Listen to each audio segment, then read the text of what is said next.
Speaking.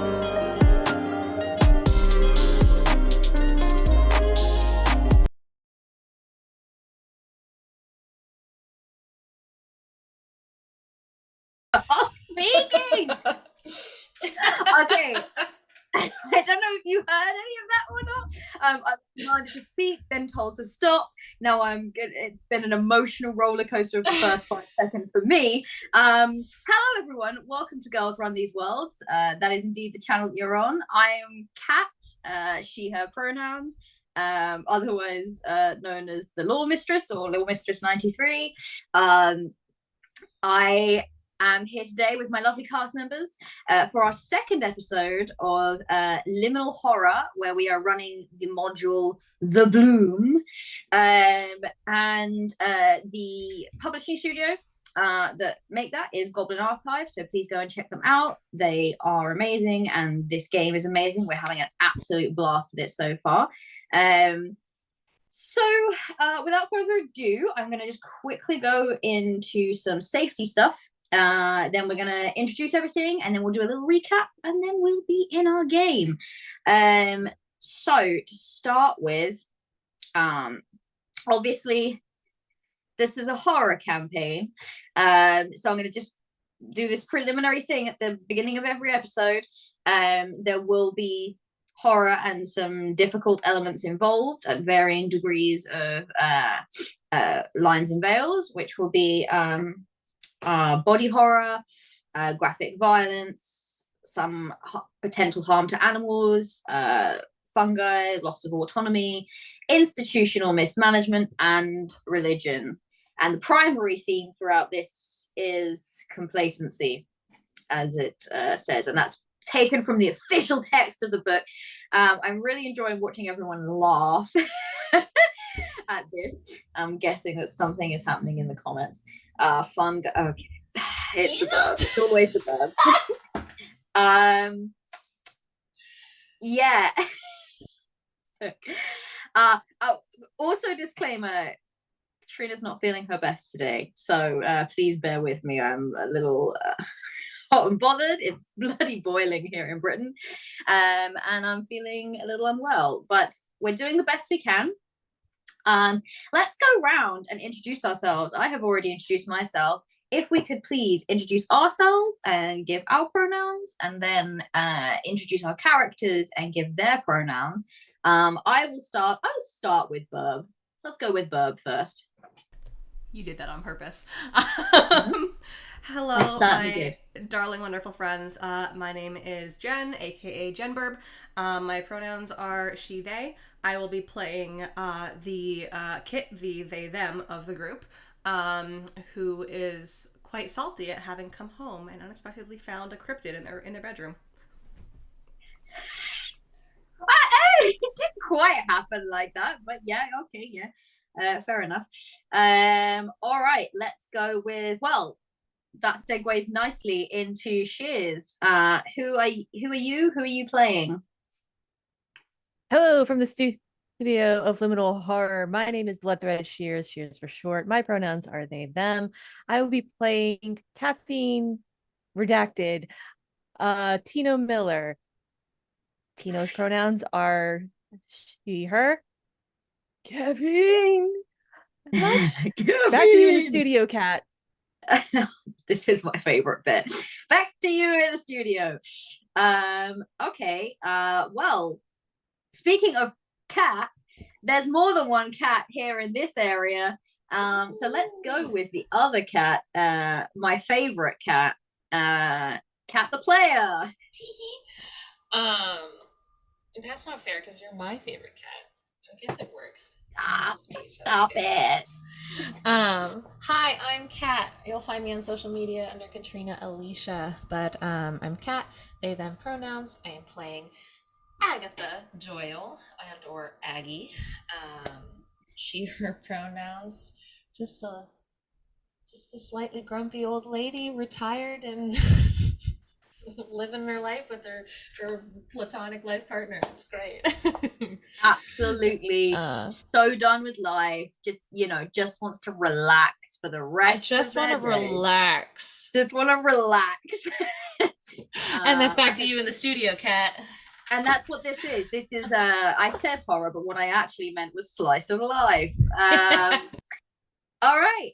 And then that is last but not least, let's go with Pond.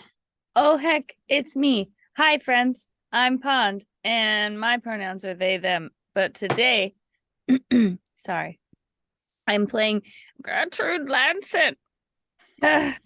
My pronouns are she, her. I am a spry 74 years old, and I live my life taking care of my sweet adopted grandchildren, my wonderful, wonderful platonic life partner, and hunting for cryptids. Thank you. Back to you to the studio, Kat. That last one. And hunting for cryptids. Thank you. There'll be no more questions. No more questions. All right. Well, that's our lovely cast. There's our lovely players. So I guess brief. I'll try and keep it brief. My recaps are rarely brief. Recap of last week. We started in the town of Coldwater. And more specifically in a diner that is sort of at the heart of the town, the Coldwater Cafe, where Tino was having their first ever shift, their trial shift, to see if she can get herself a job there. And while she was there, a couple of interesting things happened, and we began to reveal that maybe Tino is not quite what she might seem. But luckily, she is well taken care of by her two beloved grannies, Agatha and Gertrude, who came by definitely to spy and make sure that Tino was doing okay. And they were so successful at stealthily just observing in the background, ghillie suit and all. So we got to meet this kind of quite odd but lovely family unit, which was then added to by Kit, who came along on their bike and was quite surprised to see their grandma's pickup truck just in the Coldwater Cafe car park. So came in to say hi, and was very, as they have already previously mentioned, very shocked and slightly taken aback to find out that what they presume to be their room has been taken by someone who is definitely not them. We met a few of the townspeople. We got some pizza. We argued over who was sleeping in a bed and whether we were going to buy a second bed for far too long. And then we made our way home.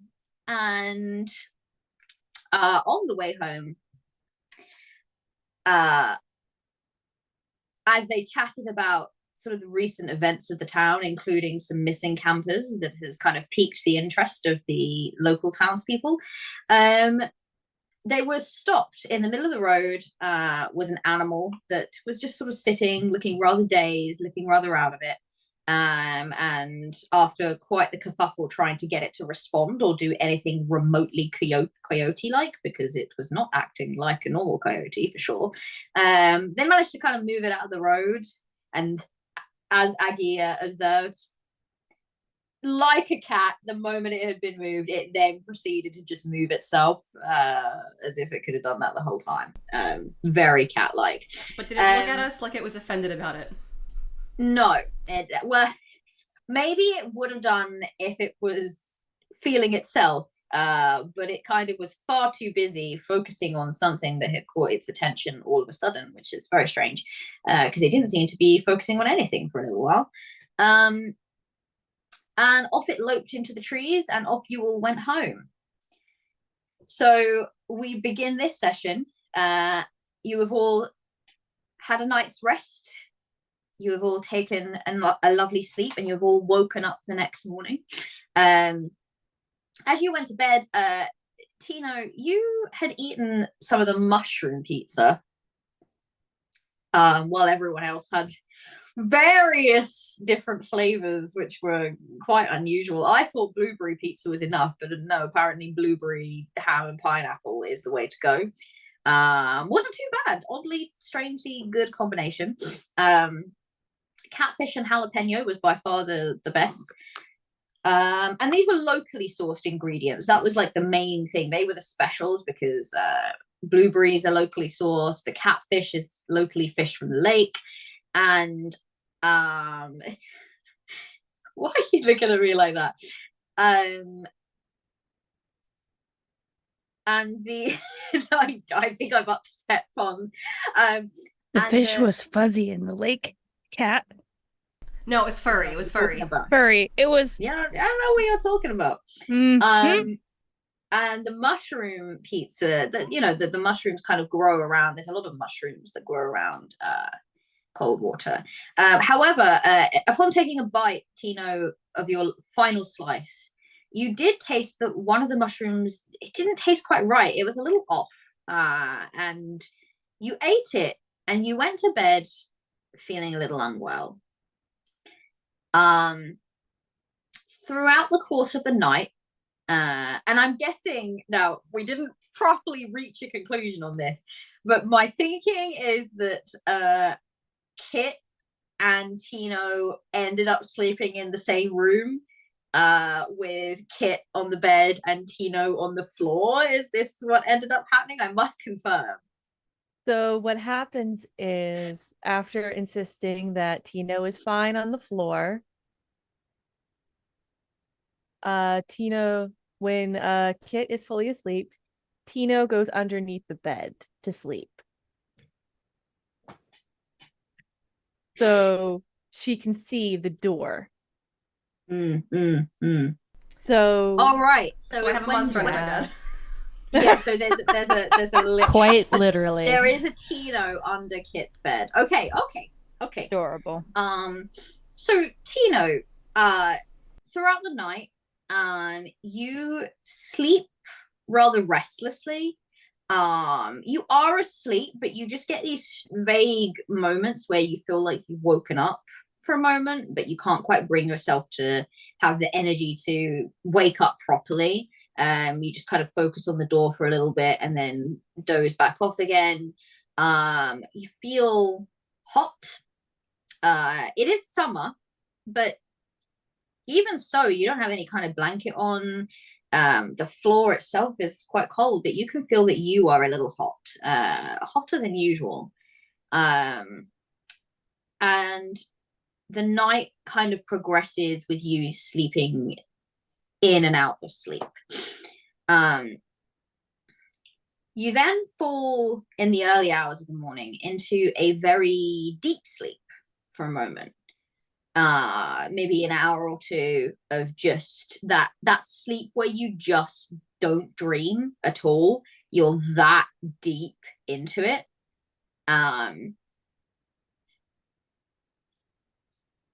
And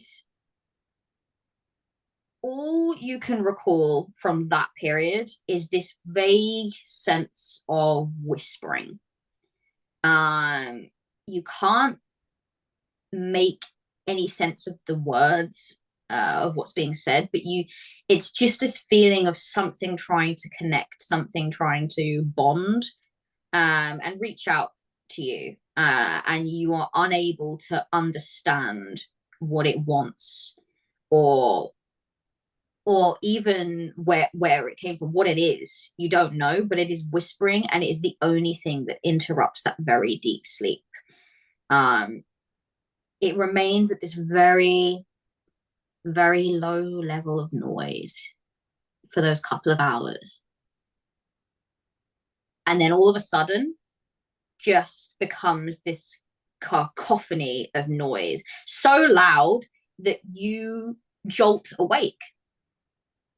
As you do, your hand flies out and you hit it on the side of the bedside cabinet and graze your finger slightly. Two things you notice. The first is that it's quite a deep cut, but you are not bleeding at all. And you have had cuts before. You definitely bleed. Even you, Tino. You definitely bleed, but right now there is no blood coming out of you. And that's surprising. But the second thing that you notice that's even more surprising is that the cut very quickly begins to stitch itself back together. I would like you to roll a d4 for me. Okay. And fun fact, that is exactly how Tina wakes up, as if she's coming up from underwater. Because I do that.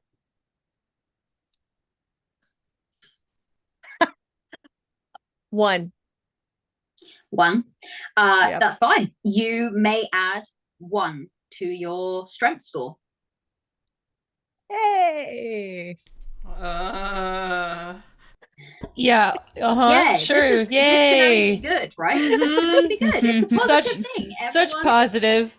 Not so eerie. much positive. You look. Everyone should be feeling so happy for Tino right now. I mean, it is a literal positive to her strength. So yeah, literal positive to the strength score. So that's great, isn't it? It's just like waking up like, ow. Oh, this works again. This is cool. Disabled life.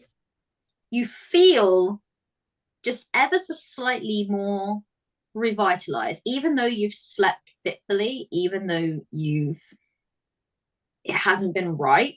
You feel okay this morning. You feel pretty raring to go. Kit, you are woken by that horrifying gasp coming from under your bed. And you may react to that however you want, because it was loud and it was terrifying. It sounded awful, and it is under your bed. So the first thing that happens is Kit just kind of wakes on, huh? What? And then looks down at the floor. Doesn't see Tino. Yeah, Tino's gone. But here's the thing. Kit's not white. So they are going to kind of stay on the bed. Granny! This is the best fucking thing ever. Yes. And yell for Granny and Grandma. Amazing. Granny and Grandma. Okay, well, that seems like a good time. Gertrude, Aggie, you are. We're gonna say it's a Sunday. It's a Sunday morning. So last night's shift was on a Saturday night. You are just sort of slowly easing yourself out of sleep after you filled yourself up on pizza. It was a bit of a hectic evening the evening before, and then all of a sudden you just hear Kit yelling at the top screeching at the top of their voice for both of you to come as quickly as possible. Run the troops are going into the room. What's going on? I'm running in with my hiking stick. Yeah, I'm running in and whipping that bitch out. I've got my bear mace. Kit's just like up against the wall on top of the bed, with basically like their table lamp in their hand. There's something under my bed. I know what it sounds like. I swear there's something under my bed. Hey, wait, where's Teen? Wait a second. I don't know. I assume. Where's Teen? Tino. Upon seeing Granny and Grandma, a cup appears, a metal stein coming out, and you just hear clank, and Oh. You just see Tino crawl out. Oh, sweet Jesus. No, And you see Kit kind of like pull back on the lamp and then no. Kid, don't worry. Don't worry. It's okay. It's all right. Oh, I'm gonna I'm gonna put collapse my Sorry. hiking stick back. Mhm. Tuck away the bear mace into my cargo pajama pocket. I slowly put the table lamp back you're wearing down the on pretty table. pants, Aunt Gertie. Say, everything's okay. And I look up at Kit. Cappuccino? I just kind of stare. Why were you under my bed?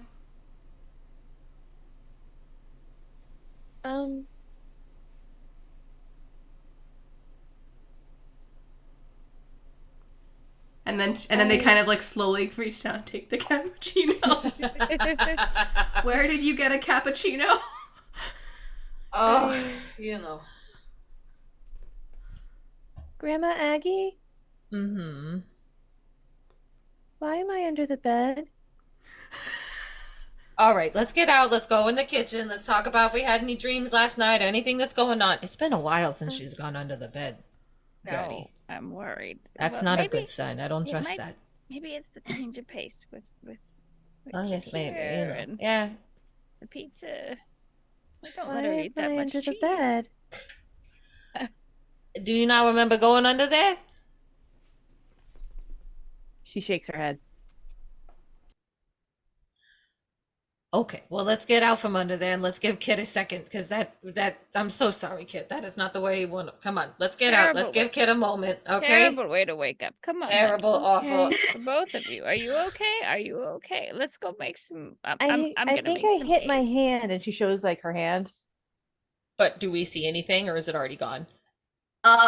You see nothing on her hand. Nothing at all. I don't. Well, It looks okay. it looks fine. I mean, we can get in. We can put a bandage. I don't know. What do you want? Can I have a SpongeBob Band-Aid? Mm-hmm. This is all you, Gertie. This is not my I alley. keep the SpongeBob band-aids under the sink. Come on, honey, we'll go pick a color. Yay. And you just see like this lithe person crawl out from underneath the bed and just like go hoppy hoppy hoppy hop with Grandma Gertie, like Labrador energy, like golden lab energy. Mm-hmm. For sure. On the way out, Gertie's gonna turn to Kit and just like mouth the words "I'm so sorry" and then close the door. Kid just kind of nods and takes a sip. Can I get you anything, Kid? Do you want me to grab you anything from the kitchen, darling? I'm sorry about that. Do you want me to start whipping up the waffles? Yes, please. Okay, waffles it. Do you want blueberries or chocolate chips in them this time? We had blueberries last night on the pizza. Maybe we should do chocolate Yeah, chips. definitely. All right, chocolate chips, chocolate chips. I'm Thanks, awesome make waffles. Thanks, Grandma. Thanks, Granny. Love you. Sorry about that. I love you guys too. I'll be out once I've. Yeah, take your time. Yep. Just make Kid's my way just- to the kitchen. The camera just panning to as soon as the door closes again, Kit just sitting down on the bed, just like. Oh. Kit just taking a moment. Yeah, well, I mean, it's a good thing you're going for chocolate chips actually, because as you kind of open up to get ingredients out and everything, you realize you are actually out of blueberries. So you don't have any left in your fridge. So if you wanted some, you'd have to grab some from the shop. Just briefly, because guess who forgot again? We are running a giveaway. This is gonna become like the meme. The meme At least 30 minutes into the stream being like, Yeah. oh shit.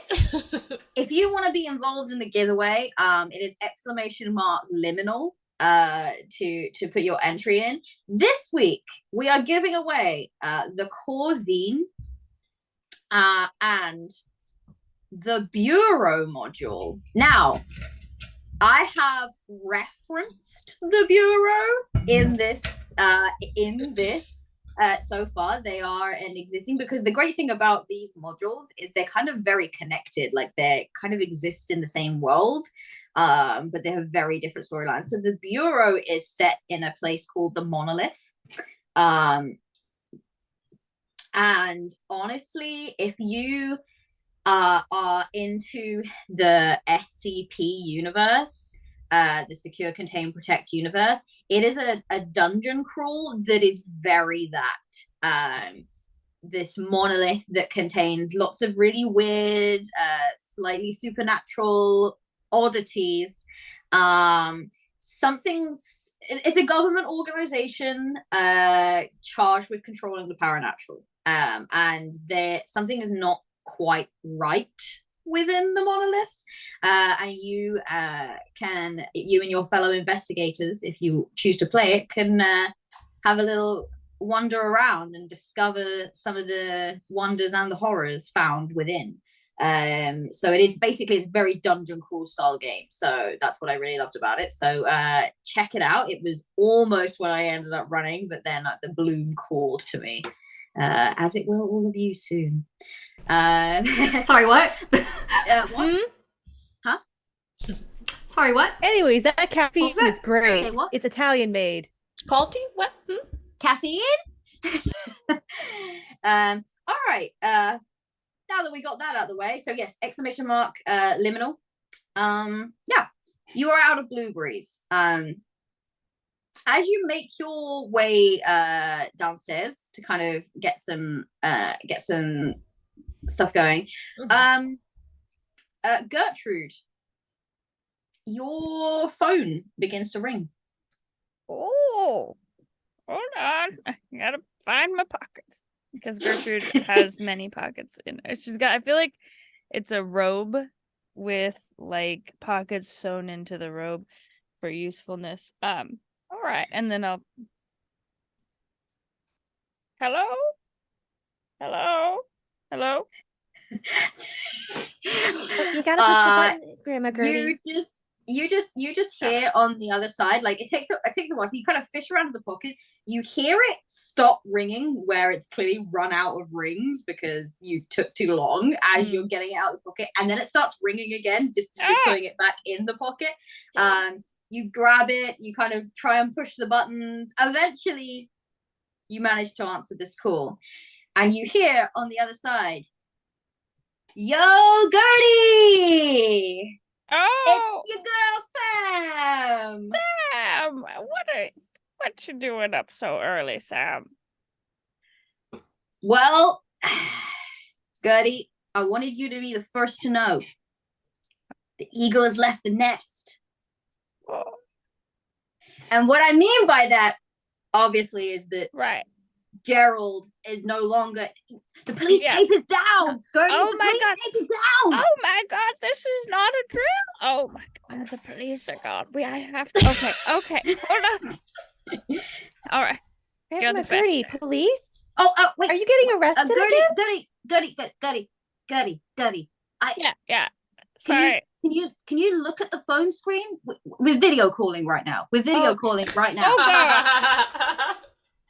It's a great. You've got a beautiful ear, but I don't need to see it. Okay, hold on. Is this okay? Right? Yeah, that's your nostril. Little. Okay, further back. Okay, I see you. Oh, there. Hi. Yo, I need to teach you. Tino says hello. Look at hey, Tino. Look at her, Tino. And I just put the back of the camera, and it's still facing me. But okay, I need to hold the phone. No, it's okay, honey. So the cops skedaddled, huh? Well, not quite. Gerald's still around. Drive me fucking crazy. But the police tape is gone. He's sticking around for, observation purposes. They're doing like a stakeout or something. I don't know. They're still trying to find the campers, but it's pretty clear that we've been given the go-ahead to start, trying to get things back to normal. They stopped looking, man. And that means we can start looking. I You know how much I love you, Sam. Thank you so much for the information. I'm gonna be up there. Look, I got both This the afternoon. kids. This afternoon. This afternoon. This afternoon. Okay, all right. You're Because I was coming this gonna come up afternoon. there. I was gonna come up there right need now. your expertise, because we know, don't we, Gertie? We know what happened to those counters. I know exactly what happened to those campers. We know exactly what happened to those counters. Exactly what happened to those campers. Oh, We're I'm gonna get my ghillie suit. Gertie, I'm telling you. It's Bigfoot, baby! And then Gertie's gonna hang up the phone on Sam on accident in her excitement. You just cut Sam off. I did. I just hung up on Sam on accident, but Sam does not call you back, but does basically send you a little text message like, yo, I'm excited too. Loads to talk about, got something to show you. And then this really weird like semicolon closed bracket. You're not quite sure what that is. But like Sam. Yeah, I think that something must have slipped on the keyboard or something. But yeah, so come by this afternoon. I'll try get rid of Gerald this morning is basically the message that you get. I'm gonna text her back. And there's no spaces in between, unless they're not where they're supposed to be. And it's just gonna read never mind. I can't say that. Okay, I was gonna. No, you can. You can. Say it. I was gonna say it just reads, "Screw Gerald. Can't wait to find the big one." And then there's a period between the and big one, but there's no spaces. Are you one of those people that like types in all caps with like ellipses in between every other word? Oh yeah. And it's all like one finger tap, and sometimes Gertie's nail hits the screen, so there's some missing letters and autocorrect. Missing letters. You work. get back a very cheeky text message that says, deciphering code, my favorite morning activity, and it just doesn't say. I fucking love Sam. I love Sam. I fucking love Sam. Sam is excited. Sam is ready to go in terms of cryptid hunting. And yeah, you know that they have something to show you. This must be exciting for them to be specifically telling you about this. This is going to be exciting, right? I'm so excited. I'm so ready. So ready. But that's this afternoon, so that gives you the morning. Obviously you've just come down, you're making the waffles, you just listened to this rather entertaining phone call. Gertie, why do I hear so much yelling again? It's Sam. Oh, okay. Sam's pretty nice. What's going on? Auntie Sam called. Auntie Sam. The Gerald took down the police tape. Oh, I We're know what's going to happening the this campground. afternoon. Gonna find things. Okay. I'm gonna make some lunches along the waffles, okay? Yeah, I'll we pack packed some sandwiches. All right, let's get it sandwiches, going. Water bottles, because everyone needs to stay hydrated. Do at Sunscreen. least 2 water bottles each. Yeah, I have the Okay. cooler in the back of the truck. Oh Don't Yeah, forget yeah. your bear mace, if you Yeah. have it. Walking stick. man. Kids? You hear just like the sound of a door opening as Kit kind of like pokes their head like at the top of the stairs, a toothbrush in their mouth. Yeah, We're going to the campground later. we're 5 minutes. We got plenty of time. You're fine. Take your time. They're still waffles. Waffles. All right. No, go. Can I walk around the woods today? Well, that's what we just said we're gonna do later. We're gonna all walk around the woods together. Gertie's gonna lead us. I wanted to see the sunrise. Oh. Yeah, go outside, honey. Just come back, okay? Just don't go far right now. We gotta, just don't go far. You slept under the bed last night. We're a little worried about you, okay, Tino? I'm sorry. That's not what I said. We're not mad, just worried. But yeah, you want to go watch the sunrise? Do you want to take a waffle with you? Yes, please. Okay. The waffle's almost finished. We're flipping it over, opening it up, and I will pass it.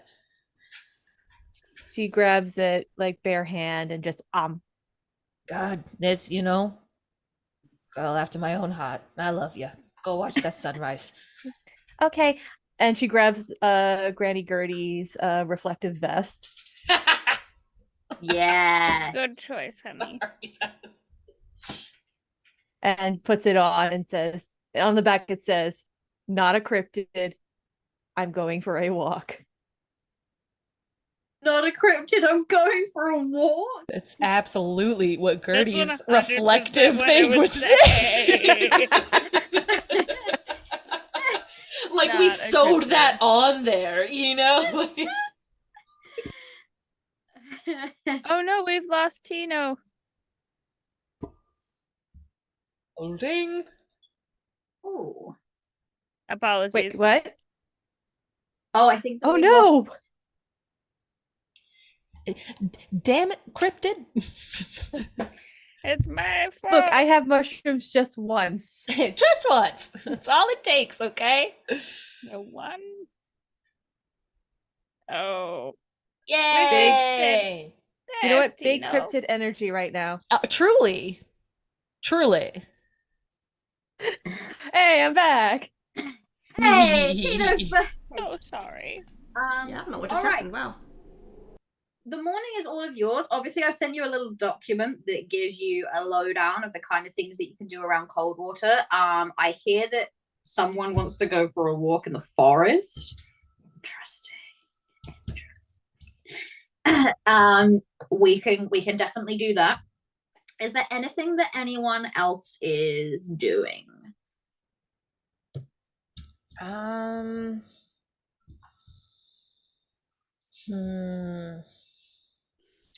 Trying to think of like how we would prepare for this afternoon.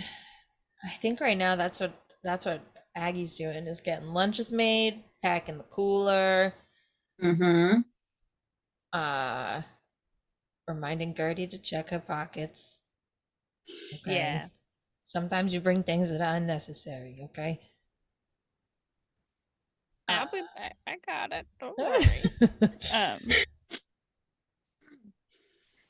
I mean, honestly, in terms of if you're wanting to pack up for food and stuff like that, you can definitely go into town and grab some supplies. Yeah, I you'll feel like probably find that you're running a little bit low, Yeah. in terms of food and stuff. Hence why ordering pizza was so great last Yep. night. Yep. So you could head into town and grab some. There is like a convenience store, like a food store. You could get some there. Or further out of town, there is the station. They do food and stuff as well. I'll head to buy. a store for supplies to make some food. Anybody want to go to the store? Well, actually, a kid, do you want to go? Because I feel like I'll Yes, stay please. with because Tino. you come with me because Tina, we gotta make Gertie. Okay, well, let's go to the store. Are you ready? Yeah. Did you Kit, eat just- all of your eggs? Yes. You're I lying. never believe you, but it's fine as long as you ate half of it. Let's go. All right, who Grandma. is going to the store? Grandma, I'm in my 20s. I don't know. You're still a baby, you know.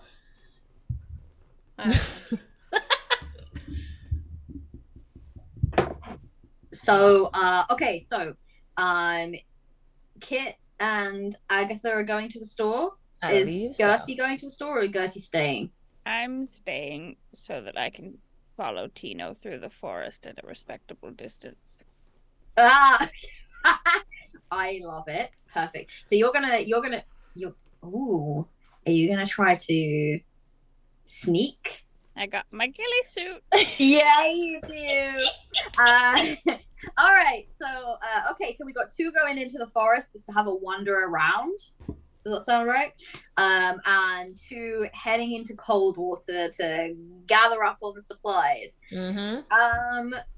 Cool.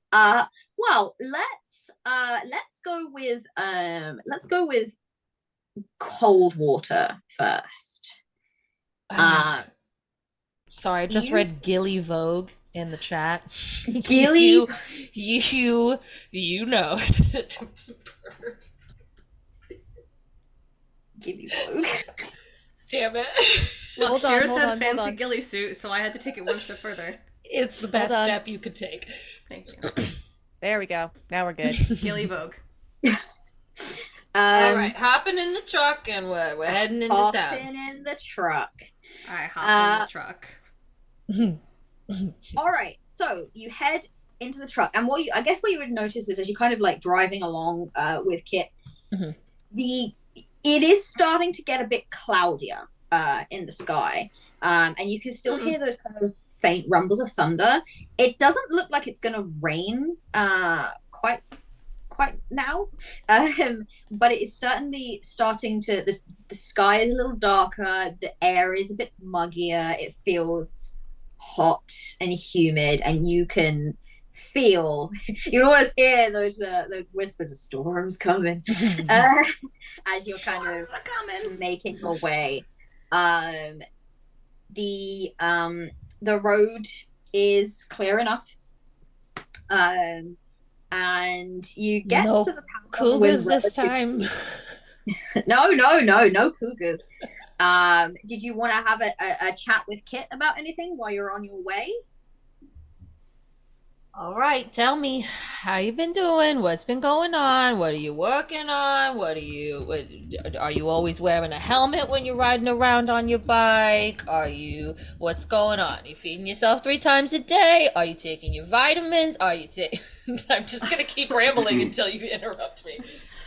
I let you get maybe about like 5 questions in, and then I'm like, I'm good. I'm on vacation. Okay. Yes, sometimes. Yes. Blue. What was the 4th question I asked? I forgot. You know what? I'm gonna trust you. I don't know about this storm coming in either. We haven't been hit. This looks like a weird one. Okay, Gilly Elephant in the room here. Does Tino sleep under people's beds often? Okay, so It's like, here we go. When we first took her in, she definitely slept under my bed a couple times and under Gertie's bed a couple times. It was not fun. It was a little scary. It was definitely very much what you went through this morning, and I'm sorry about that. But I thought that she was sleeping in the bed, though. I thought Gertie told me she was sleeping in the bed, but I was probably just paying attention to the fact that Gertie was making the bed. Therefore, I just thought Tina was sleeping in it. I don't know. Yes, sometimes she sleeps under beds. Where does she get the coffee from? Because we don't have an espresso machine. I thought Gertie gave you the look. Did Granny not give you the look? She's got some weird. Tina's got something strange going on. She can just like pull things out of nowhere. And not like Gertie. Like there's not a million pockets hiding it. And you're not like Gilly. We know Gilly. Or wear Gilly suit on Gertie. You know, like not like that. Like, does that include like non-coffee things? It's only ever been coffee. And I've got no complaints about it, you know? We always had to go to the diner for coffee, and their coffee's fine, but, like, Tino pulls out a good cappuccino. So the coffee I had yesterday, the super good shit that seemed very, very unusual. Oh, yeah, that was not the diner's coffee, no way. Kid thinks about it for a moment, and you can see some of the gears turning in their head. We found her. I mean, I didn't find her. She was just in the woods.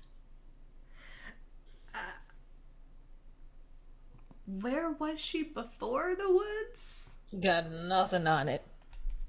Uh-huh. If you think Gertie hasn't tried, I don't have the patience for it. But Gertie has absolutely tried to ask her about it. Nothing yet. So It's a little strange. Sometimes she talks about doctors. Don't know who the doctors are. They don't sound super great, not gonna lie. But where does she get the coffee? Like, where does she get the coffee from? I'm 60 years old. I've stopped asking questions. You just asked me like 50. That's a different kind of question. That's you. I gotta know about you. That's different. That's nah. Things like weird, like coffee coming out. I don't know. Coffee came out. I'm gonna drink it. I've never seen it come out of her body. Like if that's what you're worried about. I've never seen it like physically come out of like her nose. Well, She's not making cappuccino like that. I wasn't worried about that until just now. Oh well, I was worried about it for a little bit. So okay. This town has like 1.5 doctors. What doctors? That's the thing. It's like doctors from not here. It's nothing to do with cold water. I don't know. I don't think it has anything to do with cold water. Maybe just outside of cold water. Do you? It's definitely not the doctor, because you have definitely when you found Tino, definitely took her into the doctor. You would have taken her to the doctor to get a checkup. There was no sense of recollection in terms of person. There was like I think fear. That's what I was just about to ask. Was she scared? But it wasn't specifically. The doctor's name is Lindsay. That you wouldn't even like call Lindsay doctor. Some people call her doc, but for the most part, everyone just calls her Lindsay. It's super casual, it's like that kind of town. Definitely like the volunteer, like the person that's posted out there. Yep. Doing the best she can. Yep. With very limited resources. But yeah, and she kind of checked over. There was no sense. There was a sense of fear of like the very. I think it would have been. You would have probably noticed it being more about the environment, like the very clinical, and it's not even that clinical there because it's a converted building. It was once a restaurant, but it was. You definitely would have felt that there was like some unease around the environment or some recollection about that, but it was not to do with Lindsay herself. Got it. And Lindsay had Lindsay is fantastic. Lindsay takes care of all of us, takes care of the whole town. Tino, no memory there. There was no, Lindsay doesn't know who Tino was. Tino didn't react to Lindsay, but Tino was not happy about walking into a doctor building, even though it still kind of looks like a restaurant, the one that closed down never mind. We don't talk about that later. Do you think that, like, you ever think that Granny's got a point? Huh? You ever think that Granny's got a point? What point? Which point? Gertie makes there's a lot of points. She tries to make a lot of them. I gotta keep up. I have a little notepad. Yep. Y'all adopted a person that pulls coffee out of nowhere. Yeah. You ever think Ghillie Suit Granny's got a point?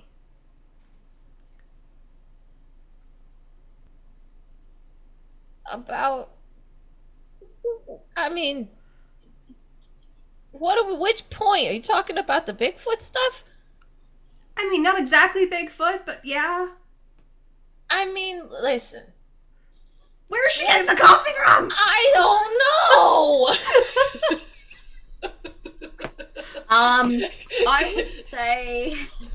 I would say that I'm gonna make an inference here. You've been living with Gertie for a number of years. Yeah. And Gertie has come to you with some freaking wild stuff. Many things. So much wild shit. All sorts of things. Things that are just theories, things that are hypotheticals, things that are articles, and things that are, and I use the term loosely, evidence, okay, that these things exist, right? Tino is by far the most unexplainable and weird thing the thing that you're like, I can't explain this. Yeah. Like everything else that Guy has brought you, there's been some level of logic that you're like, it could be, or Sure. but Tino is definitely on a whole other level of like what the hell? Strange. Yeah. Yeah, I normally I love Gertie. I love her with everything I am. I know, But I I'm so surprised that sometimes- you aren't married. Why? No, we've talked to you about this. That's not how it. Anyways, now you made Grandma lose a train of thought. Sorry, Grandma. Gertie is great. Tino pulls coffee out of their ass. You know, it's not out of her ass. I don't think it's out of her ass. No, it's not out of. It's not. It Back can't to be. Granny. Back to Granny. Granny is fantastic, and she's got, you know, her whole setup in her room with the theories and the things, and there's like the frog people and the other things, and then we got the Bigfoot, and then the secret like buried treasure that I don't even know where she pulled that story out. Oh, don't forget the government turtles. The turtles. She hasn't talked about those in a while. I forgot about the turtles. Oh, that was a wild few months. It was. Tino is by far the weirdest goddamn thing that has ever been brought home by Granny. And I say that with love in my heart. I got nothing. I mean, aside from the coffee and the Middle English language barrier, she seems fine. It's just mostly she sometimes, I mean, we've experienced some nights with her and some nightmares and some yelling and some creepy underbed creepy crawlies. Yeah. That one incident where you woke up and she was on the ceiling. It was the one time, and she's embarrassed about it. Horrifying. Just watching you. Grandma, watch out for cougars. Oh, why would you say that? There's nothing in the road. There was last night. Look at you for 2 seconds. Damn it. In general, you should be looking at the road, but I mean, when the student becomes the teacher, I'm proud of you. Oh my god, did Grandma teach her? Did Grandma teach them to drive? I would assume so. That's I don't think. Yeah, I don't think Gertie did it. Gertie taught them how to put on a ghillie suit. Correct, and how to sew in more pockets. Yes, exactly. Okay. Which is evidenced in their duffel bag, where there's fucking extra pockets everywhere. Okay, I'm going to assume we're pulling up to the store. Yeah, alright. Well, just about this moment, Kit, you do get a text message from, it is from Lil Ethan. Aww. And it says, hey, didn't get a chance to ask. You heard from Gabby recently? Let me double check my notes to see if I've heard from Gabby recently. Please hold on. I can tell you, Please have not heard from Gabby recently. Awesome. Maybe a week or so ago, and it was like one of those really, like, you had said something to her, and 2 days later, she'd responded with K. Oh no! Okay. Like, it was that. And like not that she was like mad or anything, but distracted is what I think the vibe that you're getting. Okay. Which is a little unlike Gabby, but yeah, he just messaged that, and that's strange too because Ethan is Gabby's brother. Okay, so I will think about it for a sec. Check our message history with Gabby, and then text him back. Not since last week. What's up? You get like no worries, smiley face, all cool, she's just been at the tower a while. And I text back, BTW, thanks for the blueberry pizza. It was delicious. Let me know if you hear anything. A little worried about her. No, again, like, no worries, smiley face. Then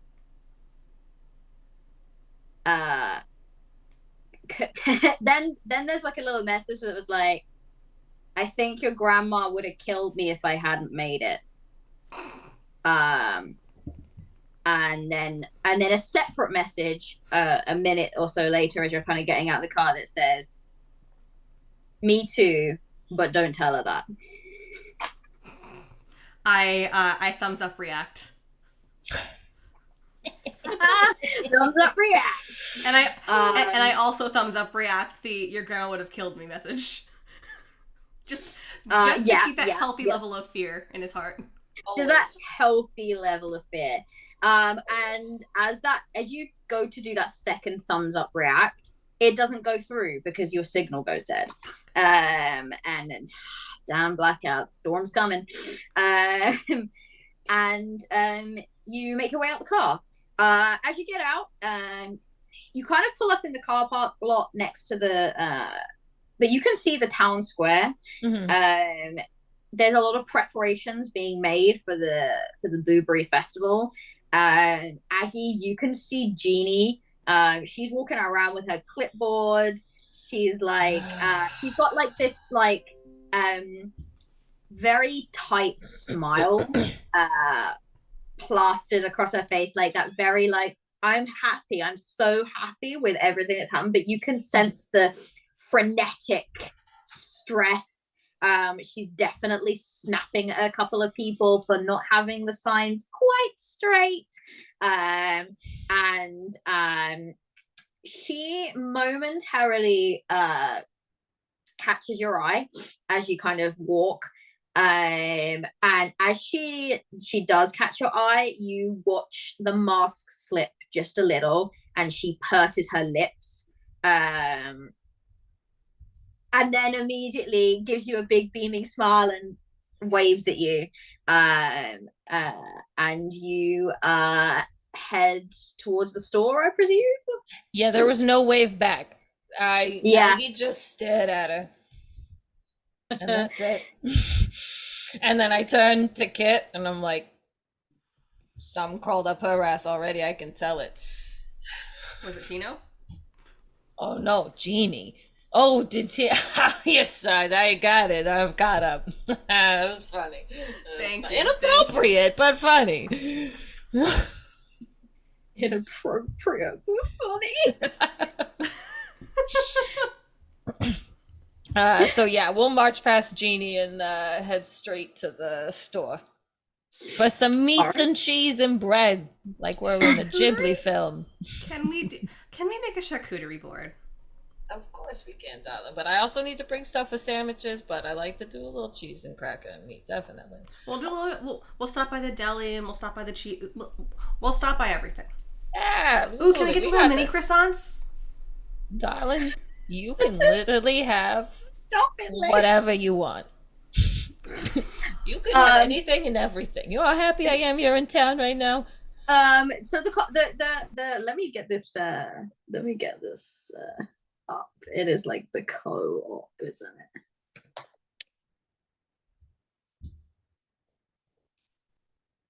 Let's get it. Yeah, so the Coldwater Co-op. It's a very small brick building. It's got like a green sign and accents, and it is literally the only grocery store in town. Sounds about right. It's jointly owned by like all of the townsfolk, and there are like volunteers that work there. When you get in there, you can see there is plenty of meat. So you can definitely get your hams and your meats for your charcuterie board. Good. Other produce options are kind of limited, which is a bit weird. There's not an awful lot in terms of, and normally like when it comes to like the Blueberry Festival, you would normally see, like, especially like where the blueberries are overflowing, and sort of all these different like fruits and things like that. It's supposed to be like a very summery festival. And so, like, you know, dairy and cheeses and things like that, they're all very much on the cards.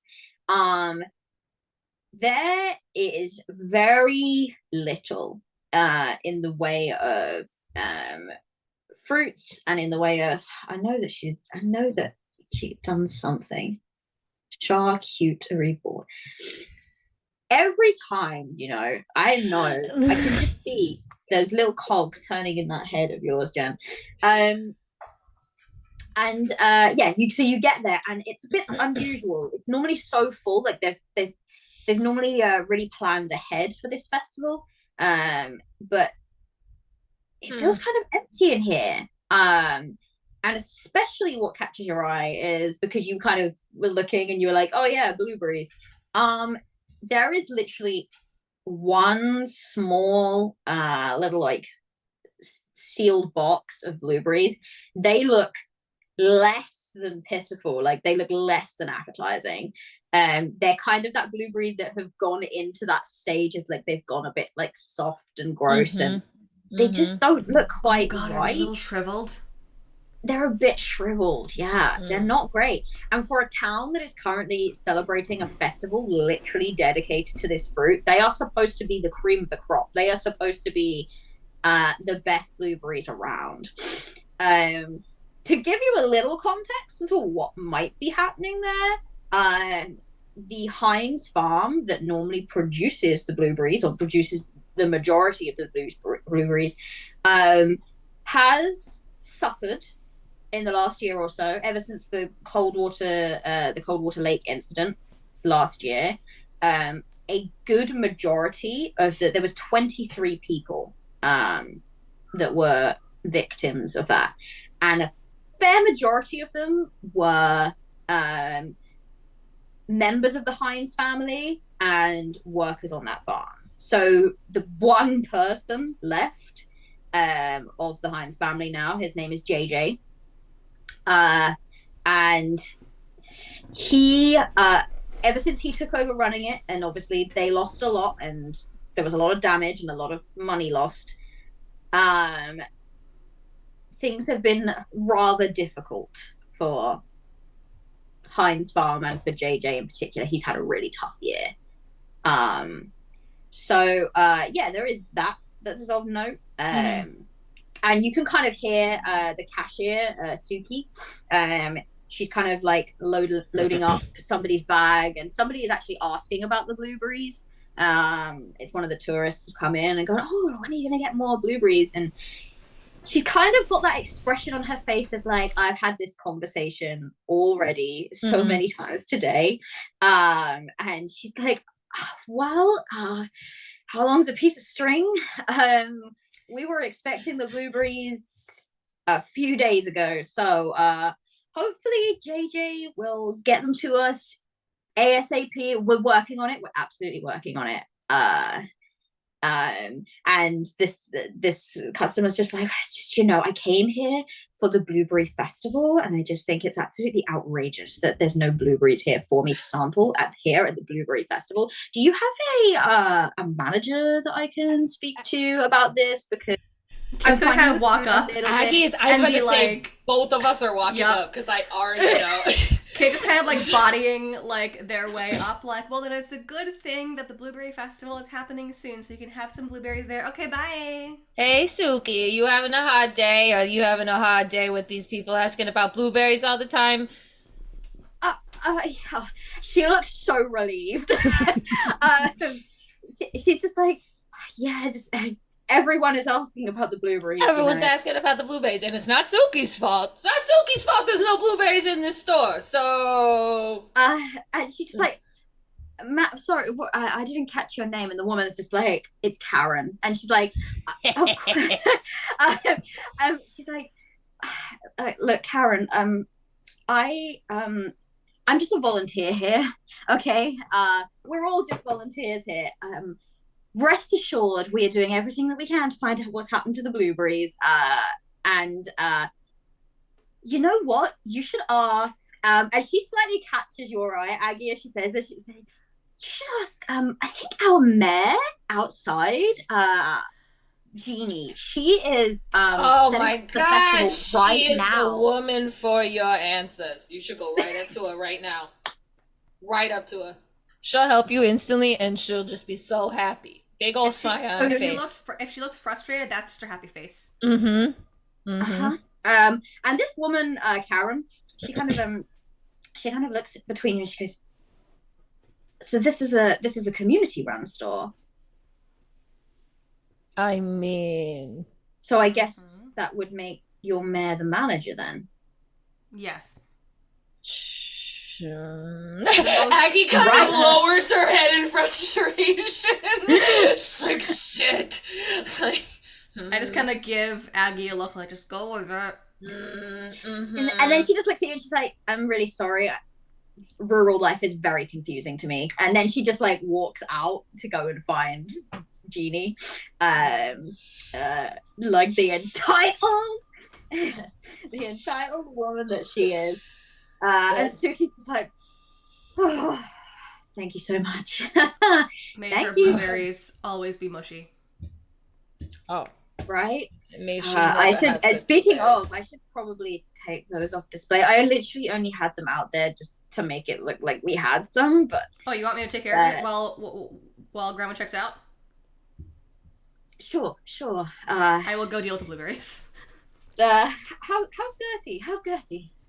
oh, Gertie is good and feeling very excited. We got an adventure on the docket today, so I need to make sure we have enough Really? meat What kind of and adventure? She cheese. seems intrigued. She's definitely a little bit of a gossip. This much you know about Suki. She's a gossiper. She likes to know what's going on. Oh, Gertie and her shenanigans. I don't want to get into, it's very top secret confidential information. I can't just be spreading it around. But it's gonna be an Come interesting on, day. don't hold out on me now, Aggie. I just we're gonna go into the woods today. It's gonna be a fun time. I don't even know what we're looking for being Are you completely going to the honest. camp? Are we going to the camp? Did she say where we were going? I just heard the woods. I can't You're remember. definitely going to the camp, yeah.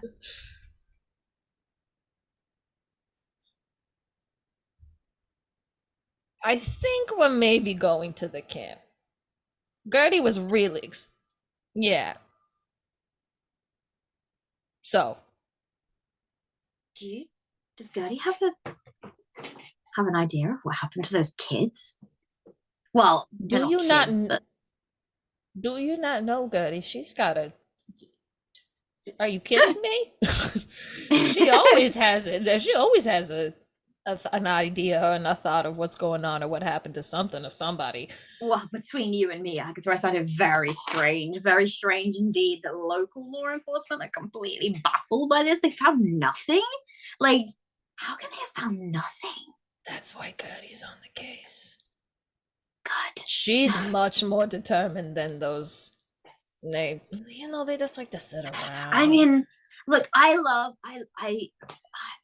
Hank's fine, Hank's he's a good guy. He's a great sheriff. He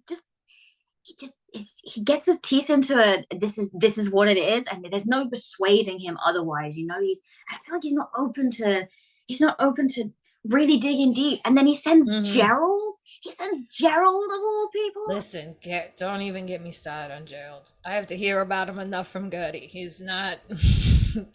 Nope. We don't want to. I don't even want to talk about him. He's useless. That's 100% accurate because Gerald, Gertie, you would know this. Gerald is Sam's worst enemy. Like, they hate each other. Makes sense. So Absolutely. much. Makes sense. So yeah, we're gonna go do some poking. Don't tell nobody. We gotta keep this on the. Of course, I am a woman of indiscretion. I will not tell anyone. I'll tell you. Look me in the eyes. She's looking you in the eyes. Okay. Wink. You're No lucky. You're so sword, cute, no Suki.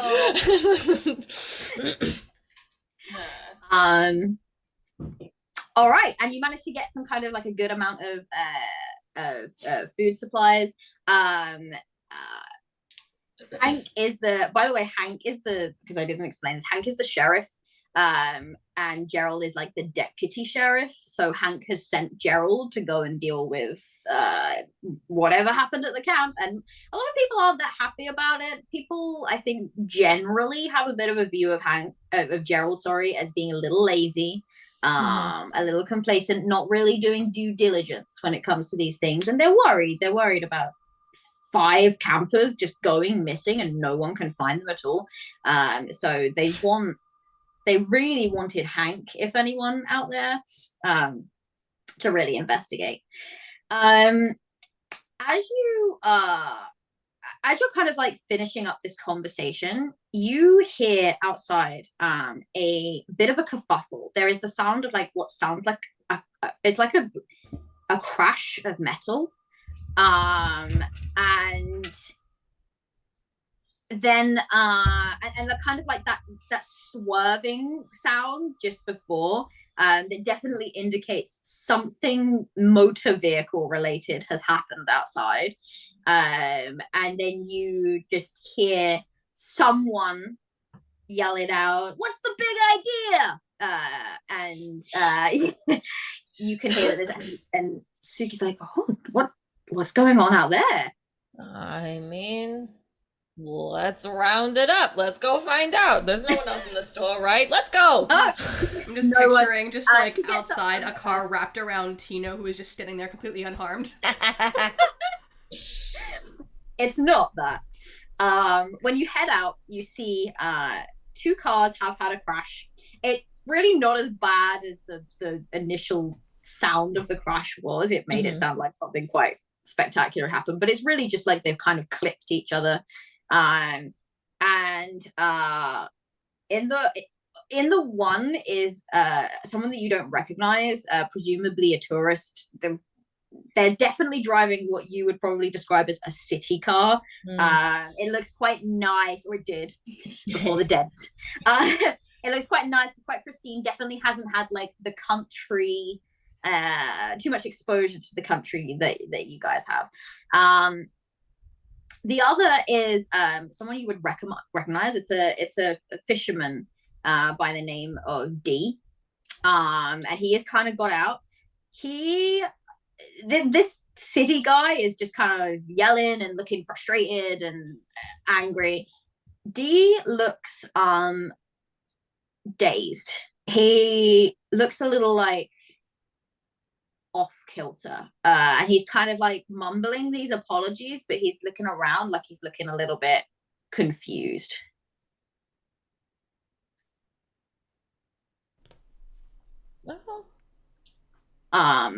And this guy is like just yelling at him and just kind of really going off at him. And where's Jeannie in all of this? Jeannie is she's trying to deal with the festival celebrations, but she is slowly getting more and more like, I guess, distracted by what's going on. I'm just gonna kind of loudly be like, "Wow, look at this! Something's going on, and there's no mayor or anybody to come check on it? That seems really not safe." A good 30 seconds later, Kit kind of comes out, having dealt with the blueberries, pokes their head out. What the heck? That was a big old accident. It's tiny. Look at it. It's a tiny little accident. Look at this big accident that happened over here. As you're yelling this out, this city guy's like, "Yeah, she got the right idea. Look at this. Look at my car." Wait a second. Hang on. Because the city guy's agreeing with Aggie. And this fisherman, he begins to, he's been kind of like staring vacantly, and he begins to slightly like stumble back. And then he leans up against his cab for a second and he looks very unwell. Hey, D, you good? I was like, D, wait a second. I didn't realize it. Hang on. Make our way up to D. Aggie was so focused on pissing off Jeannie that she didn't process that. Oh my god, wait, that's D. We know this person. Like, Yeah, you do. are you okay? You vaguely know D. You would know because of yeah. Yeah, your friendship with Greta. D is one of Greta's regulars. Got it. So you would know D well. Yeah. And he's leaning back against this. He looks a little bit like, I think you would notice he's got a little bit of sweat beading on his brow. He seems very hot. I'm gonna pull out my hiking stick and give it to him to lean on, you know, hold himself up a little bit. So he grabs onto it and he's like, it's all right. I'm all right. I'm so sorry. And he just looks at this like silly guy. I'm so sorry. My mind is elsewhere. You okay? You look a little feverish. I'm just feeling a little unwell. I think I probably shouldn't be driving. I'm apologizing. And he's like really trying to like apologize to this guy. He really did not mean to hit this guy. And he's feeling very bad about it, clearly. Slow down. This guy, we can deal with him later. Yeah. We want to make sure you're okay. What's going on? You're looking hot. What happened? I don't know. I think I'm going crazy. I'm seeing things. I'm seeing strange things. Well, hang on a second. You want to get him to doc? Huh? You want to take him to doc? We could. I mean, not gonna lie, my brain went straight to Granny. I was just gonna call Gertie up, but I mean that sounds good too. That's maybe a good idea. Doc is closer. Talking, this like city guy, he can see that everyone is kind of crowding around looking after D, and he realized, oh, this is tight-knit community. I'm not gonna like win this battle. So he just kind of very loudly tells everyone how mad he is. And he's Go like, tell it to Jeannie. I know your plate. I'll be in touch with my insurance details. Expect to hear from me. And then he just kind of gets in his car and drives off because it's still working perfectly fine. Have the day you deserve, sir. Rub some dirt on your car, for Christ's sake. Jesus. D is just like, he's just very at this point he's like sweaty. He doesn't look like he's about to keel over or anything like that. You can just see that he's just a little bit shaken. He's a little bit out of it. And what might have been just, I just had an accident, is clearly something a little further going on. Maybe he's a bit sick or unwell. He said, I'm so sorry. I'm worrying everyone. It's okay. And he just kind of like starts to shoo people. Do you want to ride over to Lindsay? Do you want to go check out? You want to go make sure everything's okay? maybe I should talk to Sam. Absolutely. You're not driving yourself. Come on, D. Get on in. All right. So as you sort of start to like help him out, and Jeannie at that point had started making her way over. And she had been watching from a little bit of a distance, and as you kind of like helping her and helping D and trying to get this done, she just smiles at you, Aggie, and a little like eye roll, and she says, excellent and decisive action as always. Thank you, Agatha. Well, someone's got to pick up the slack around here sometimes. Attention back to D. Yes, she just marches off again. Keep me updated, Annie, and walks off.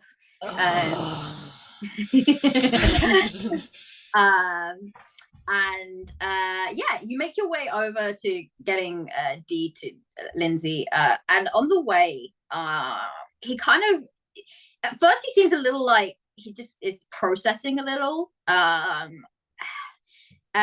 he does open up to you because he knows Greta very well, and he knows you because of your friendship with Greta. And he says,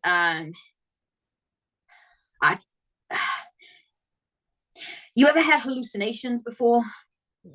I mean, it depends on what we're talking about. What was maybe taken beforehand. Oh no, I haven't taken any. And then he gives you a look, and he's like, Oh, sorry, I didn't know we would. No. What I'm were just you talking seeing? about, What like, happened? you know, when you get sick, have you ever? Well, I haven't, but What I are feel you like I feel like suddenly maybe I'm just unwell. Well, what are you seeing? What are you seeing in your brain? What or not in your? What are you seeing? What do you think you're Well, it seeing? started there. Like, he gives you that like second of like, you know, that like, I don't really want to talk about this, but really he wants to talk about it. Totally all right if you wanna. And then he's like, started last night. I went out for some late night fishing, which I know I shouldn't be doing. It's not safe. It's not safe. It's not safe. I know. You better hope I don't tell Greta that. All right. Please don't tell Greta. Mm-hmm. She thinks I'm crazy enough already after what I told her I saw on the lake last night. Well, what did you see? I was fishing. Yeah, we got that. I caught something, but it wasn't. It was a fish, but it was furry. All right. My brain is having there's dots I'm trying to connect right now. You were fishing and you pulled out a furry fit, like a stuffed animal. What? No, it was alive. An actual fish, but it was covered in this kind of like white stringy fur. It was furry to touch. I'm telling you, I know what I felt. Okay, well, where's the fish? It escaped. I was so taken aback by it, coughed at me, and then flopped back into the water. Furry fish coughed at you and flew back in the water. We definitely gotta talk to Gertie about this. I don't know. I don't think this isn't my area of expertise. You think Gertie will know something about it? Hey, she likes to know. Gertie? She's interested in all that. Gertie knows so much. Some of it is not true, and some of it is maybe a rare species I've discovered. I don't know, but steering the direction to head towards home for Gertie. Oh, okay. Kit's just driving this guy's car, and they're just like, where? And I just kind of put my hand out the window, and I'm like, no actual direction, just like me being like, you see in the mirror, just Kit going like. Wait, are we not going to the doctors? Not anymore. You said there was a furry fish. I trust Gertie more than anything. Wait, you think it was really real? What about ever since last night I've been hearing whispers in my head. Okay, well now I'm thinking maybe we should turn back to the doc. I don't know.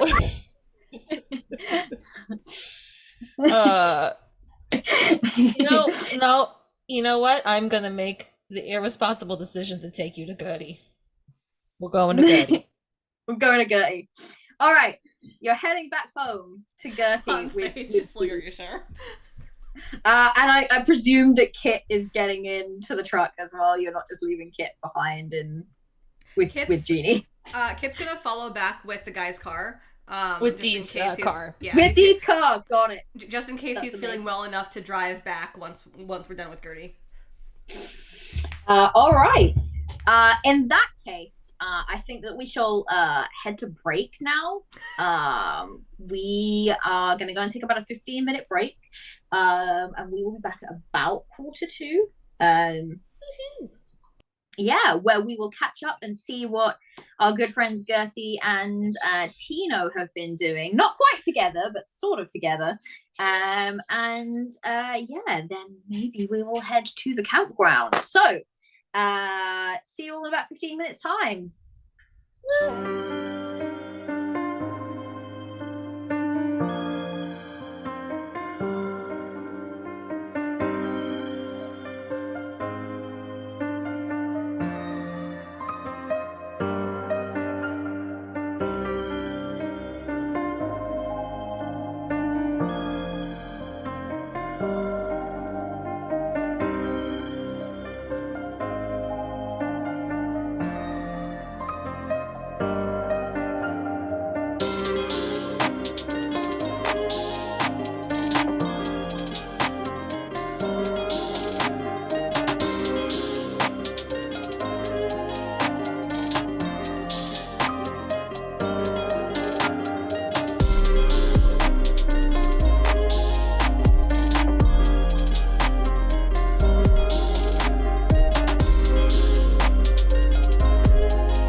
everybody, we are back.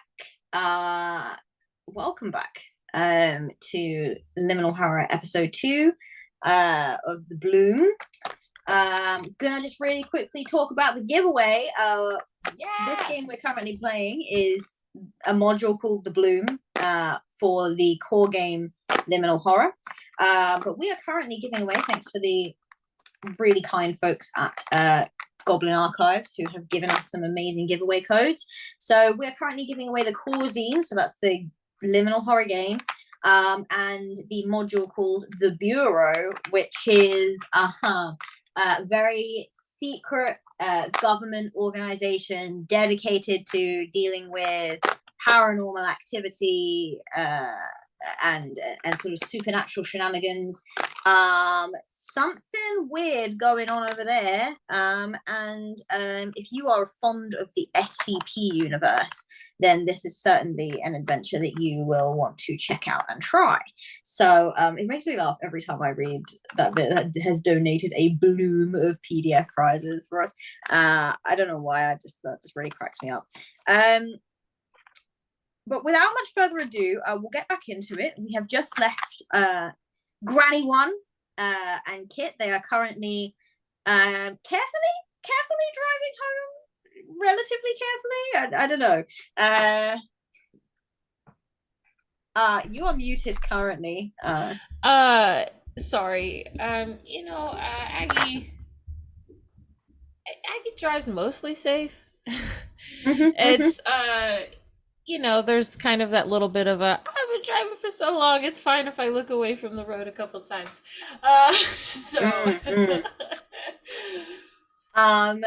Carefully driving home-ish to go and find Gertie and Tino, but currently Tino has decided to go out for a walk in the woods. Just to get some air, they haven't been feeling all that well. And Gertie, being the concerned grandma and caretaker, has decided to follow Tino. Probably, I like to imagine in full camouflage, but maybe Gertie can tell me. So how is this playing out? Tino, you are off for a walk in the woods. Are you going any particular direction, or are you just having a wander? At first, Tina looks around to make sure she's not being followed, just out of habit. Okay. Is Tino being followed at this point? Oh yeah, I mean definitely. Yeah. Gertie rarely lets Tino out of her sight. Okay, I want Gertie to roll for me then. And you are in ghillie suit, decked out in ghillie suit. Yes. Okay. Okay, so roll twice on the D20 and take the lower number for me. Okay. God damn it, Jen. The lowest number is a 6. Okay, and what is your dex? 10. Okay, so you're successful. You're successfully managing to be quite stealthy. So there's that amazing moment where it's that typical follow the NPC in a video game style thing, where the NPC is just walking along and then they stop and they go, as they turn around, and Gertie just becomes a mossy mound on the floor for a second. Yes, eat. It's fine. And then Tino looks back around again and continues on their way, definitely not being followed. Tino, for sure. And Gertie starts to crawl.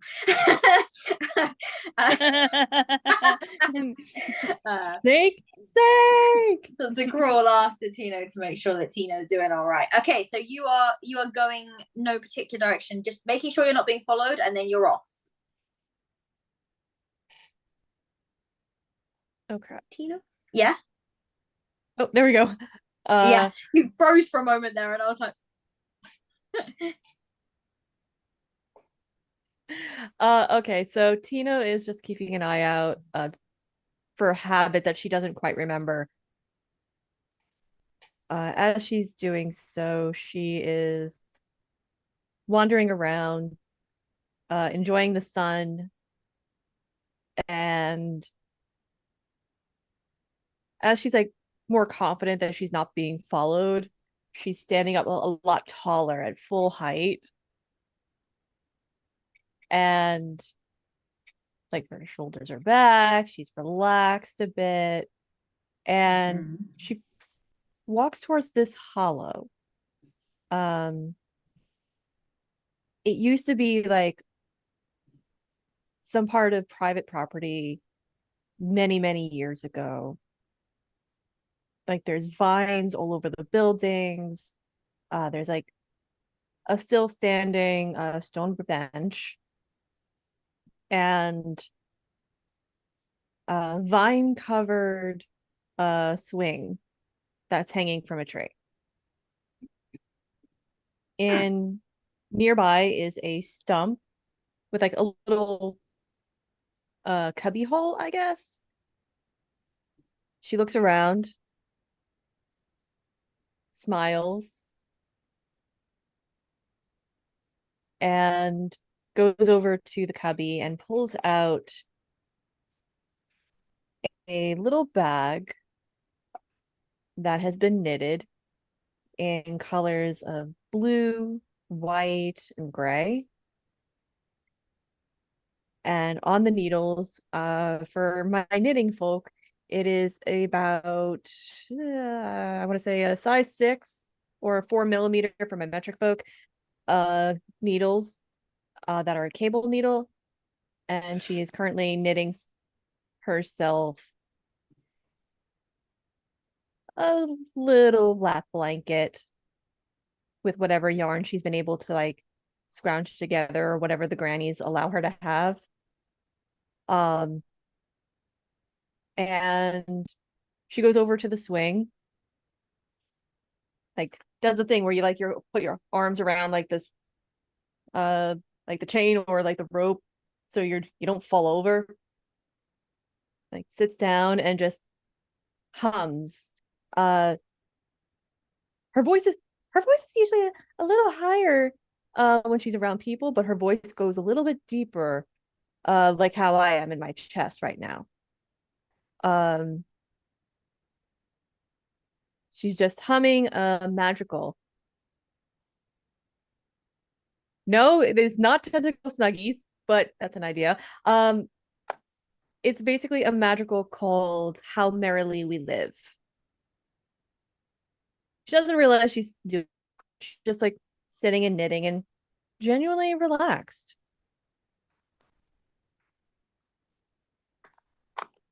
All right. Gertie, this is what you observe. You observe Tino has just found clearly a sort of space that she has claimed all for herself at certain points. And she is having a grand old time, just kind of spending some time knitting and getting away from it all. What are you doing? I think that Gertie is used to this site. I think this is probably a pretty regular occurrence between Gertie and Tino, even though Tino doesn't know it. So Gertie has posted herself up at the base of a tree, not too far away. There's a good ground cover, you know. And periodically, every couple of minutes, she like pops her gilly head out of the bushes, sees Tino, pops back into the bushes, goes back to watching her cameras and sipping her to-go mug of coffee, and this is just how we spend our mornings.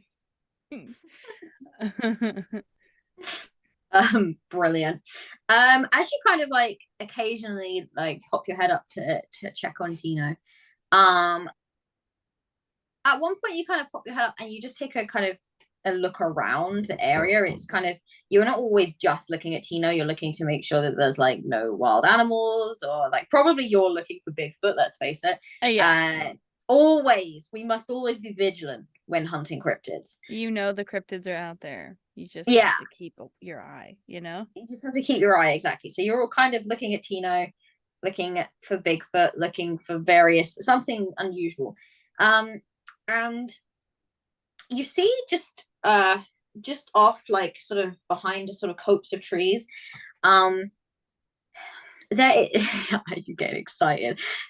There, you're used to just looking over there and just seeing like plain grass, as it were. But when you look over, what catches your eye is color, because what looks like some kind of material is over there. That's just been kind of stuffed up and bundled there. It looks messy. It's not moving or anything like that, but it looks like someone has been there, or might be there now. You're not sure. It's something that's tucked away just behind a tree, but you can see this kind of scrap of material just sticking out. How difficult would it be for me to make it to that scrap of material undetected? Not that difficult. You're relatively far away. You've rolled pretty well on your stealth, and you've kind of I think you've been let's face it, if you've been shitposting or not, if you've been following on your hands and knees this entire time and not been detected, I think you're okay. I feel like Tino is pretty absorbed. You look back and Tino is very absorbed with kind of the humming and the knitting. It's almost like a sort of trance that Tino goes into when she's in this zone. So you've never tried it, but you're pretty sure that you could get up and sing from the top of your lungs at this point and Tino would not notice. Like, she seems that deep into what she's doing. So Love that. I think you'd be okay. I'm gonna push myself up onto my feet, do a little as I get up. And then I'm gonna try and just quietly move over to that there semi-hidden fabric, because I want to see what it is. All right. You get over there. And I want you. So you're gonna find some things, but I want you to roll on control for me, so that I know what you find. Very good, very good. Control is my best stat. What? That is a 5, and my control is a 16. Hey, that's good. What's your control? 16. Wait, what? It's a what now? No, you know what this means, everyone. Aggie is the strong, is the muscle. Nothing phases Gertie. Like, control is all about your stress, your willpower. Your Gertie is phased by nothing. Not a goddamn thing. Not a thing. I've seen some shit, you guys. Bigfoot could jump out from behind the tree with a ferocious roar right now, and Gertie would be like, "Hey!" Absolutely fine. All right. So, yeah. Okay. You find some things. So, here is what you find. So, first of all, this scrap of material is not that interesting. It is it actually turned out to be a pretty old-looking sleeping bag. It's sort of bunched up by this tree. It doesn't look like it's been used very recently, but it's not got too much in the way of dirt over it, so it's definitely not old. It's not years old. This has been here maybe for a few weeks, and it has been a little while, I think, since Tino has come out here. You also find next to it, maybe slightly more alarmingly, a gun. More specifically, let me just get this up so that I can definitely get this right. Hold, please.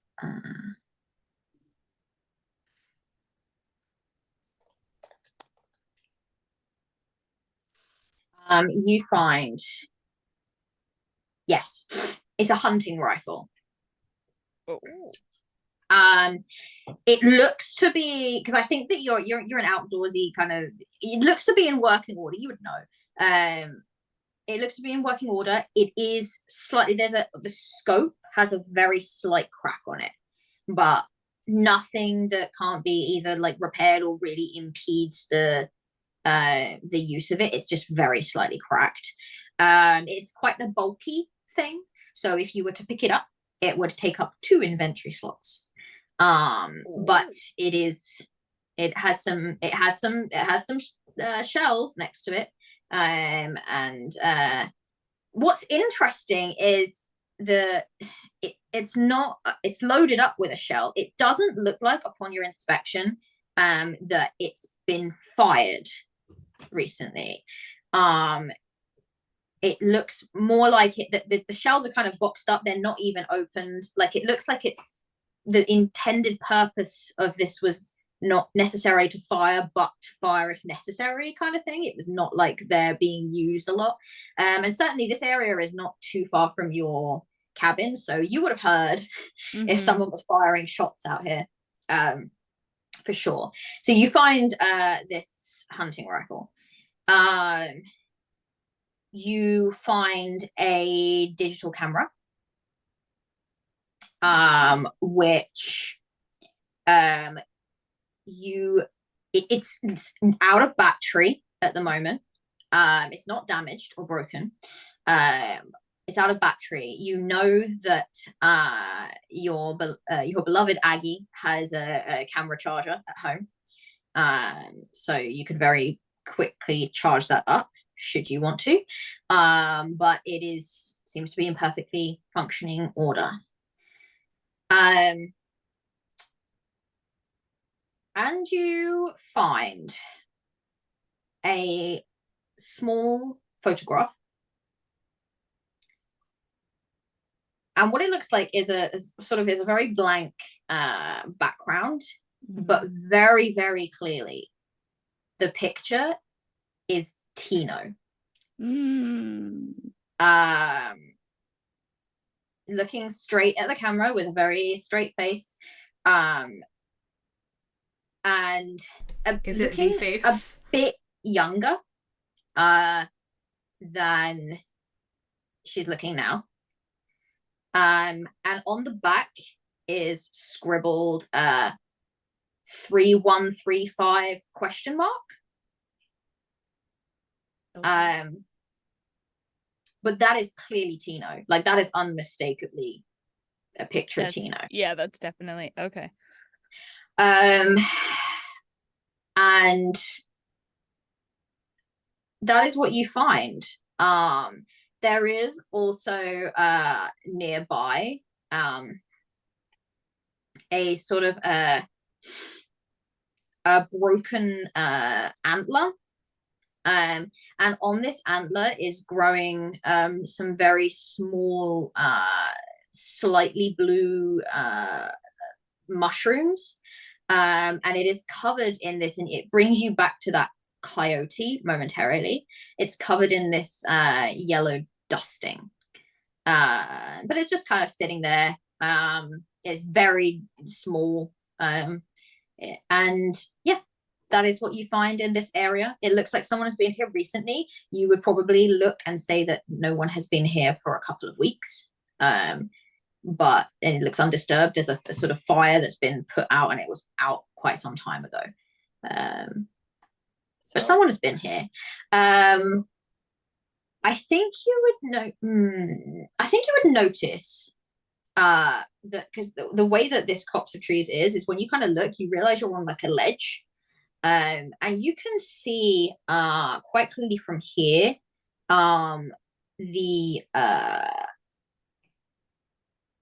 there's quite a good view of various things, but the Pickman Lodge is quite easily seen from here.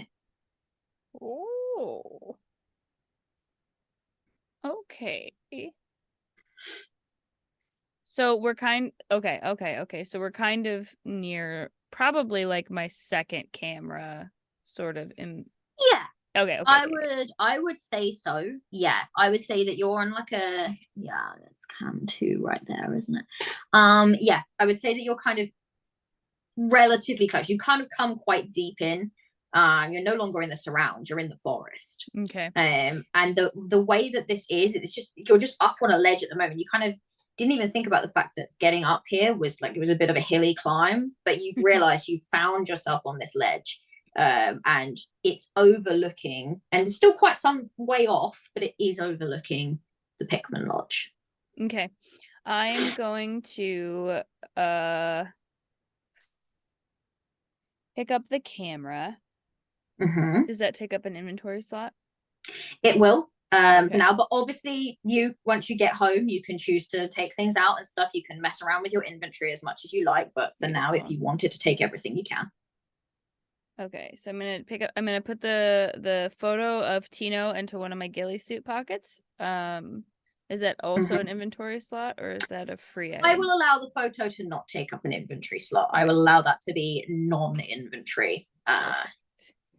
And then I am going to pick up the gun and the shells. The shells don't take up an inventory slot. I'm not gonna do that with ammo and things like that. But the gun takes up 2. Okay. I'm going to sort of. Does it have like a strap on it or anything like that, or do I have to carry it with my hands? No, it has a strap. Perfect. I'm going to. It's a pretty professional looking gun. Yeah. It's a little loved. You know, it's not brand new, but it's definitely got a sense of professionalism about it. Okay, I am going to sling that across my back, and then I am going to take a picture with my phone. This process takes a little while because I got to find where the camera app is on my phone. Yep. I'm gonna take a picture of like the little campsite as a whole, and then like where, and like how you can kind of see the lodge, just for my own memory, and then also an up close picture of the antler with the blue mushrooms and the yellow powder, because I need to show that to Sam later and ask if she's seen any animals like that. So and then I'm gonna go ahead and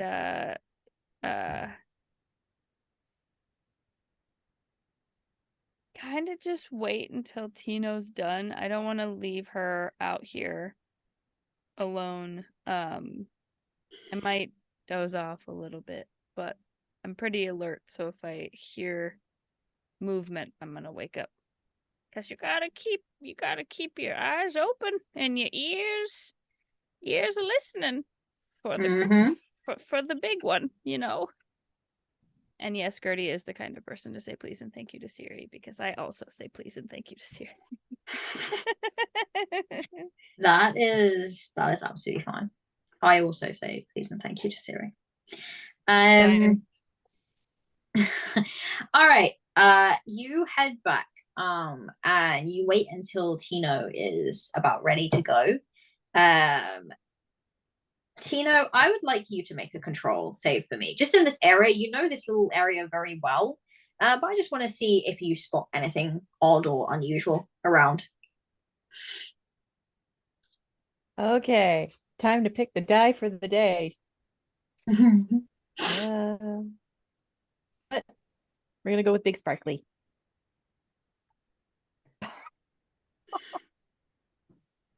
Is it a 20? Wait, was I supposed to roll a d20? Yes. Oh, okay. Then never mind on that one. That was a 6 on the d6. Oh, thank God. Oof. You know what? Big chunker. Here we go. Yeah. Okay, so control is a 9. I rolled a 16. You don't really notice anything. I'm too involved in You're this pattern. too involved. Yeah, you're too involved. I had to think back 5 rows. Cool. Are you heading back then, Tino? After seeing that this particular pattern, which looks like a trellis in the center, isn't working out, she does one more row, puts her needles together, wraps it up, and then puts it all back. And during that time, I imagine the vest had come off. She doesn't remember taking it off, but she's just like, "Oh, what are you doing down there? Grandma Gertie's going to be very annoyed if I don't have this on." Uh, she looks around, checks, doesn't see anything. And So tempted to say that you just see a hunting rifle sitting on top of a mossy rock. do it. I dare you. No, I dare you. No, because you rolled a 16 when you were looking. Mhm. So, like that deep voice in the chest, gone. But she looks around, has like a little brief flashback to a cottage and images of people that kind of look like her, but shakes it off. It's like, boop. And she just decides to go back to the way she came because she kept getting lost the last few times. Damn hikers and their freaking Instagram shit. All right. You head back home, and Gertie, you follow back. And I would say you probably arrive. Are you putting the camera on charge, Gertie, when you get back? Oh yeah, absolutely. Immediately I start fumbling around with Aggie's cord chargers and finally like figure out which one it is that fits into the right slot. I'm pretty sure that you that you unplug many of Aggie's things that were in the middle of charging. And yeah. Even though the one that I needed wasn't plugged into anything else. All right. And it's about at that point that Kit and Aggie return home with Dee. So they kind of rock up, and at this point Dee is looking a little, he looks a little better. He still seems a little out of it, but he's looking a little better, and I'll be honest, he's looking a little bit embarrassed at this point. Like, I think he's kind of realized some of the stuff is coming out of his mouth, and you've just been sat there with him, Aggie, going, I don't know whether you need a doctor or my conspiracy theory nut life partner. And so he's kind of, he considers himself a sensible man. So he's just like, maybe this ain't such a good idea. Hey, there's no worries. You don't need to be feeling so bad about yourself. It's okay. It'll be okay. I think you're better going to Gertie than, well, pros and cons for each situation. Let's make our way in. Come on. I need you to know that Kit pulls up behind them, walks in the door, says, Granny, what you know about furry fish? Furry Right, Grandma Gertie, you've just plugged in this camera, you set it down, you turn around, and this is the thing that's come out of your mouth. You see Dee has just walked in after Kit, but Kit has rushed on it ahead and has just gone, what do you know about furry fish? I mean, straight to the point, Kit. Perfect. Furry fish. What do I know about fur? Have I heard? That's an excellent question that I'm going to just look up for you, right? Has anyone talked to me about their fish being furry? We don't kink shame the fish. If they were going to talk to anyone about it, it was going to be you, wasn't it?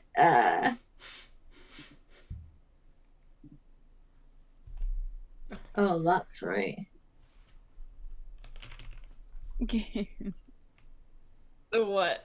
What is is that? Okay. Nothing about Yeah, furry there fish. is that you would know this. You would know this. Okay. There is a what is considered by the locals, the ones not in the know, a rather tall tale, of that has kind of cropped up in waves, I would say, over the decades, about a creature known as the furred trout. Um, and it is essentially a trout covered in some kind of weird furry substance, but people have said they've seen this. Allegedly, there's been no evidence of such a creature existing. They are apparently, considering that they're furry and not scaly, remarkably spry. And anyone who has managed to sort of catch one has very quickly lost it again back to the depths. But yes, you have heard a tale of furred trout. Was it a trout? D looks at you with this look of shock. Yeah, it was a trout. How'd you know that? Because of the tale of the furred trout. Hold on, let me get my books. And And Kit just gives him the "I told you so" look. Yep, we're just gonna. Which is funny considering it wasn't even Kit that decided to bring him back here. Yep. See, in your books, the accounts of it very, very vague. The only thing that sticks out to you really is that it is furred, and the fur is normally white, which is exactly what D describes. What he does say is, did it say anything about spitting out some kind of, I don't know, it was a yellow cloud or something? Did it look like this? And then I'm gonna swipe through and show him a picture of the horn with the yellow stuff on it, like this. Yeah, exactly, like pollen or something. But it coughed it at me. It coughed it. Did you inhale? Wait a second, at you? I don't remember you mentioning that. Did you breathe it in? Well, yeah, it was right in my face. Come here. Oh and then my god! Kit just wordlessly goes to the kitchen, grabs 4 face masks, and passes one to each of us. Because Gertie has stocked the house. Absolutely. Gertie is so excited about this that she ignores the face masks and walks up to him and pulls his mouth slightly open to inspect his teeth. D is okay. So D is now suddenly, he's like mentioning this. He didn't think anything of it, to be honest. Like, it didn't, obviously when it impacted him, it didn't burn. It didn't like feel like anything except like inhaling a little bit of dust. Mm-hmm. So to him, he was like, oh, okay, it's just some pollen or I don't know, it's fine, I feel okay. So the moment that you start getting face masks out and you're asking questions about inhaling it, never has a man looked more frightened for his life. Like, he is terrified. Or something's like, should I now have inhaled it? What? I mean, nothing you can do now. I mean, listen, Gertie says sometimes you can't trust nothing, and that sounds like something we can't trust. Tino. Also, fish aren't supposed to cough. Tino comes in through the door saying, Grandma, Granny, what's everybody? And she sees the masks and gets a memory from the bureau. Yes. The moment that you see the masks, you just momentarily have this, like, it just hits you like you've just been smacked in the face. It's like this flashback of a woman's face. She's got this mask on, and she's got just like Gertie has D's arm and is like kind of opening the mouth and everything. She's got your face, and she's just kind of really getting in and analyzing everything. You don't remember specifics from this memory, but you remember fear, you remember discomfort, you remember sadness. That's what you remember the moment that you see this in front of you. Doesn't think, fight or flight, runs out the door. without the vest. She good? You're muted, other cat. Oh, sorry. Tino just ran. Tino's gone. What was that about? Oh God. Okay. All right. Your mouth looks fine. You're okay. Everything is. Don't inhale any more trout dust. Okay. You just don't. I'm gonna. Do you want to stay here and expect? I'll go follow Tino. Can you just make sure that she's okay? Bring some water. She was That's out a good there idea. for a while. I'll grab some water and head towards outside. I am going to take the mask off because I'm heading towards outside. So yeah, to wherever Tino. All right. I need. I mean, are you just chasing her? I mean, as fast as Aggie. You get outside and get the knees going. Are you still running or are you hiding?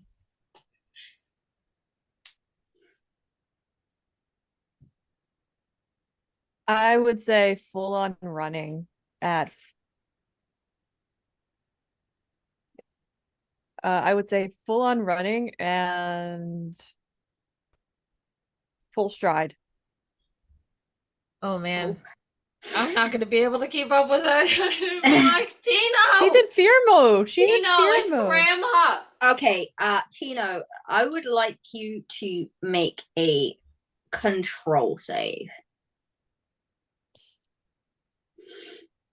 Okay. Nice metal one, please. Be nice to me.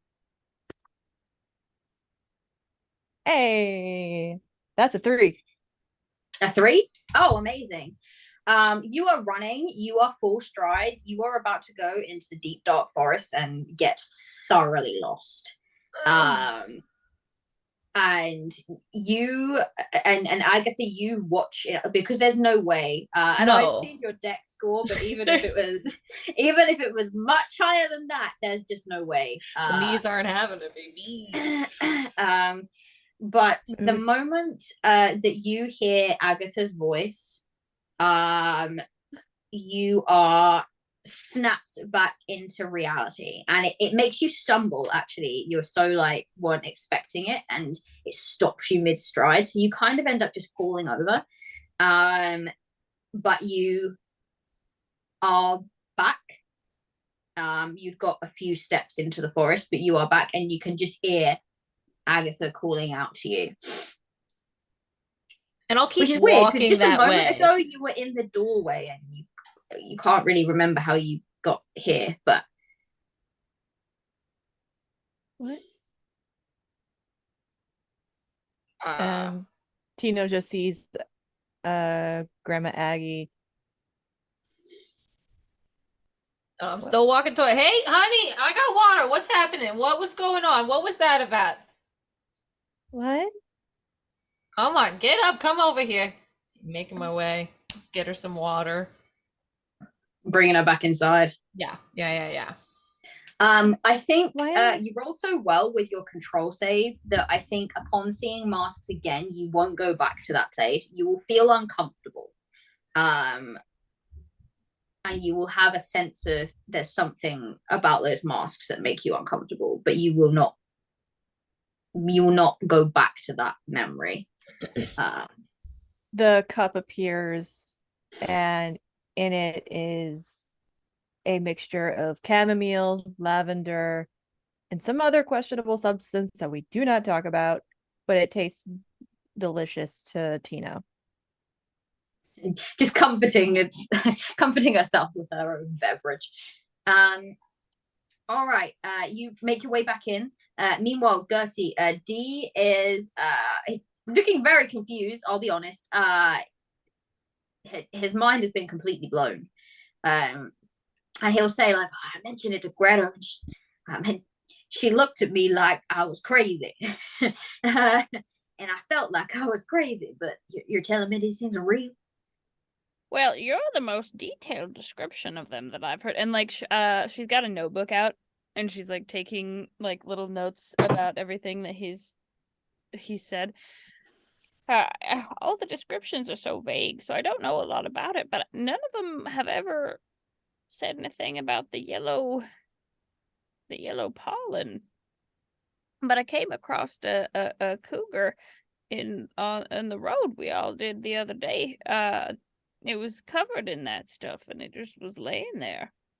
We had to drag it off the road, but it was alive. It was alive? Yeah. Oh boy, I think there's something strange going on around here, you know. First those campers, and with the signal blackouts and the post and the, I just feel like something's not right, you know? I agree. I'm actually going up to the campsite later. Good. You should. Yeah, we're gonna go check it out. I never thought, and he's very honest. Like, he's a very jovial, honest person. He genuinely has no like maliciousness or anything in anything he says. He's a very kind, sweet-natured person.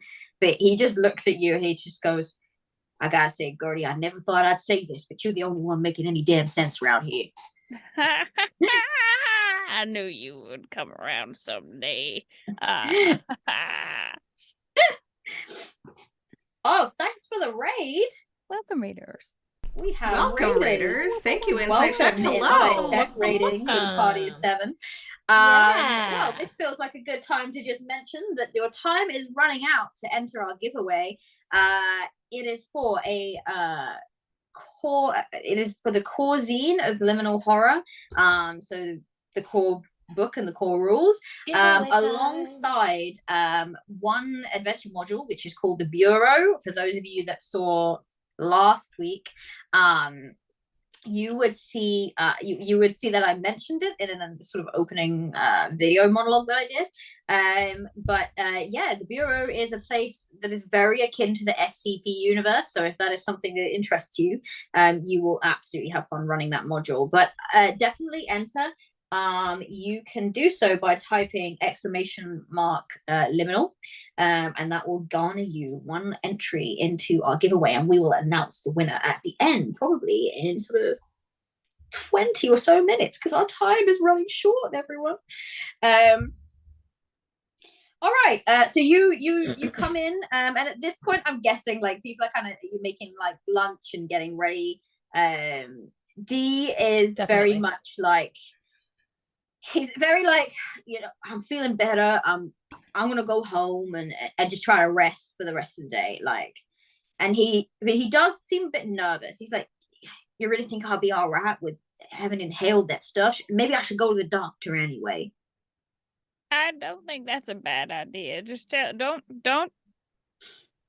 listen to me, D. Don't tell the good doctor that you saw a furry fish, and then inhaled some yellow pollen.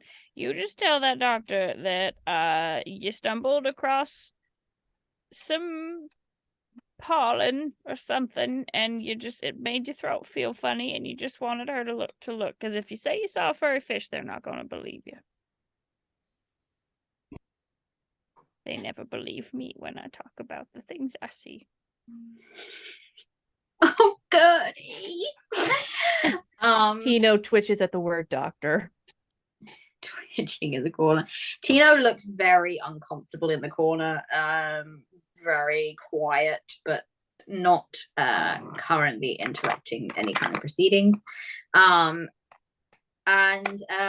So D, thanking you profusely, makes his way out. At that point, Gertie, you see the camera in the corner, the sort of, it's a digital camera, and the screen kind of lights up with that indication that it has just turned itself on because it has now got enough charge to do so. Okay. And Aggie, you notice all of your cords, all of your wires. I was just about to say, complete disarray.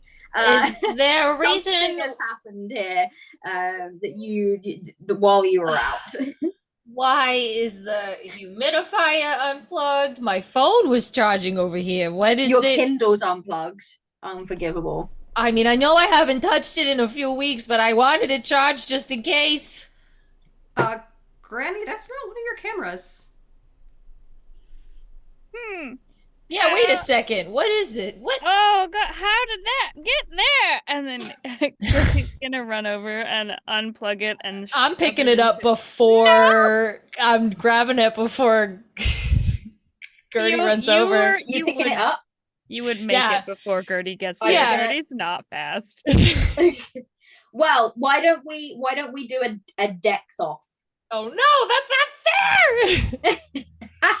Okay, no, but you did make your way over, to be fair, didn't you? I am closer. Yeah. Okay. Gertie's not fun. Okay, you pick it up. Okay. And on the screen, you can see there's a picture. It is a picture of Pickman Lodge. And you can see also that there are a lot of images on this camera. Are you taking a look? What are you doing with the camera? We're gonna be honest, is that Aggie's not super great with tech, but I could just tell that Gertie wants to hide it. Therefore, Aggie has been like looking into. I believe you actually. Oh, that's right. No, I forgot I had been doing that. Never mind. Yeah. Right. Aggie's actually really good with cameras. I forgot Aggie, about that. As a professional camera. Yes. Then I'm digging through those photos. Yeah, digging through. Okay, so as you begin to slide across them, you see there are photos, lots and lots of photos of Pickman Lodge. There are a number of photos of two figures that you would recognize. That I would? You would recognize. They are new-ish to town. They've been living there for a while, about 3 months. They are called Angela and Brett. And it's caused quite a stir in town because Pickman Lodge used to be a big tourist attraction. Like, it was probably the biggest tourist attraction. It was like one of the original like lodges, very old, like had lots of like sort of not ancient artifacts, but it was like a bit of a museum almost, in the way they would talk about it. It showed like a slice of life from like a few centuries ago of like, it's a kind of very old timber building. But it was bought by the town was obviously struggling a little bit, and it was bought by the now private residents that own it as their home, Angela and Brett. And Angela, neither of them are well liked in the town. Angela is known for being very friendly, trying her best, and being perfectly approachable. Brett Brett doesn't talk, has a very piercing stare, and is probably definitely would be the least liked of the two. There are a lot of pictures of Angela and Brett, as well as various other. There's a few pictures of Angela and Brett talking to Hank, the local sheriff.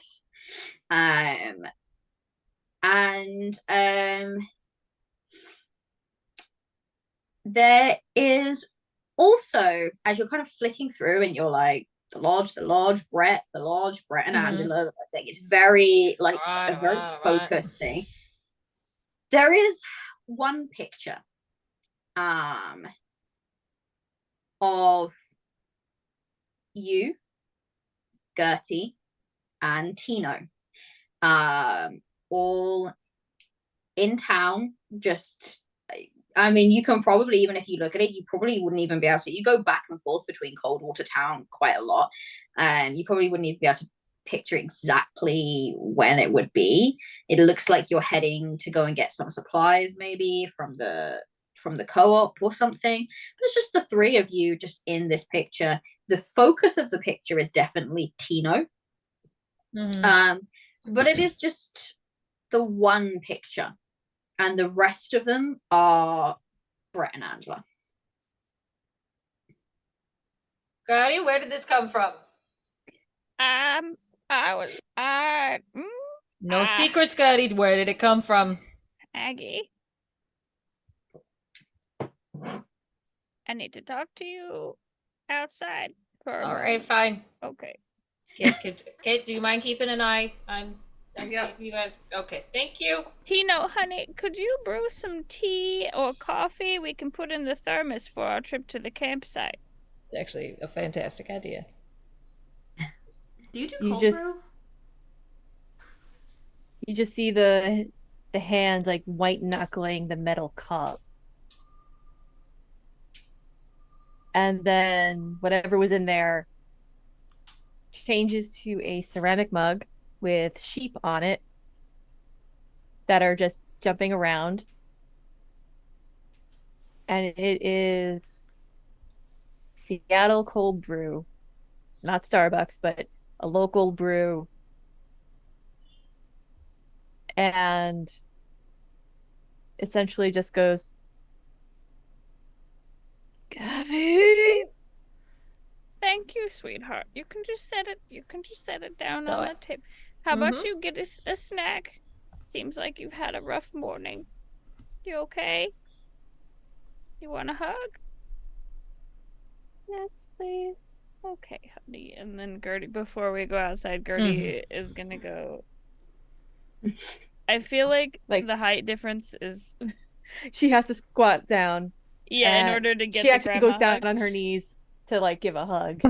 Yeah. The last time she tried to squat, you know that meme where like the woman was like getting up from like squatting for so long? Mm-hmm. It's like, oh, My knees. Yeah. So Gertie gives Tino a solid hug. And then okay, I'm just gonna go talk to Grandma Kit. We'll be right back. Still talking to them like they're like 10. Like, course. don't burn anything down. And then we go outside and okay, look. You know how Tino likes to go for walks. Yeah, the morning. Yeah. So she hasn't gone in a while. I followed her this morning and I went out and I saw something in the bushes near her usual spot. So I went and I looked because she doesn't pay attention to nothing anymore. It's fine. Hold on just a second. I'm so sorry to interrupt. This entire time, do you still have the rifle on your back? Yeah, I've had the rifle on my back the whole Amazing. time. So it's right now in this moment that Aggie also realizes there's a rifle on your fucking back. Yeah. So sorry, keep going. You're just gonna watch her eyes kind of like. So I went out and I saw the colorful thing and I went out and I looked and it was a sleeping bag and there was this camera on the floor and there was this picture and I'm gonna pat around on my pockets and I find the And photo. was there a rifle? There was, or how did you? Oh, yeah. Yeah. You can't just be carrying that around on your back. Oh, I didn't know what else to do with it. Look, okay, anyways, Oh, look I at this mean, picture. I'm gonna be real with you. She absolutely can. This is rural. Like lots of people have guns out here. Oh no, just in the sense of I don't trust Gertie to not. I Don't see. worry. Do It's fine. something It's fine. stupid. It's fine. I'm not gonna do something stupid. All right. Look at this picture of baby Tino. Okay, well, see, that's really weird because look at this photo. I didn't want her to see the camera or the phone because but that's us. That's all of us. Oh God. Look at it. Oh. And then Aggie. you got Angela and Brett in there. Oh, fuck those guys. Yeah, I Aggie, know. I feel like I really stepped in it. We really stepped in it this time, Because of Tino. Yeah, but she's so sweet. Well, You gotta keep her safe.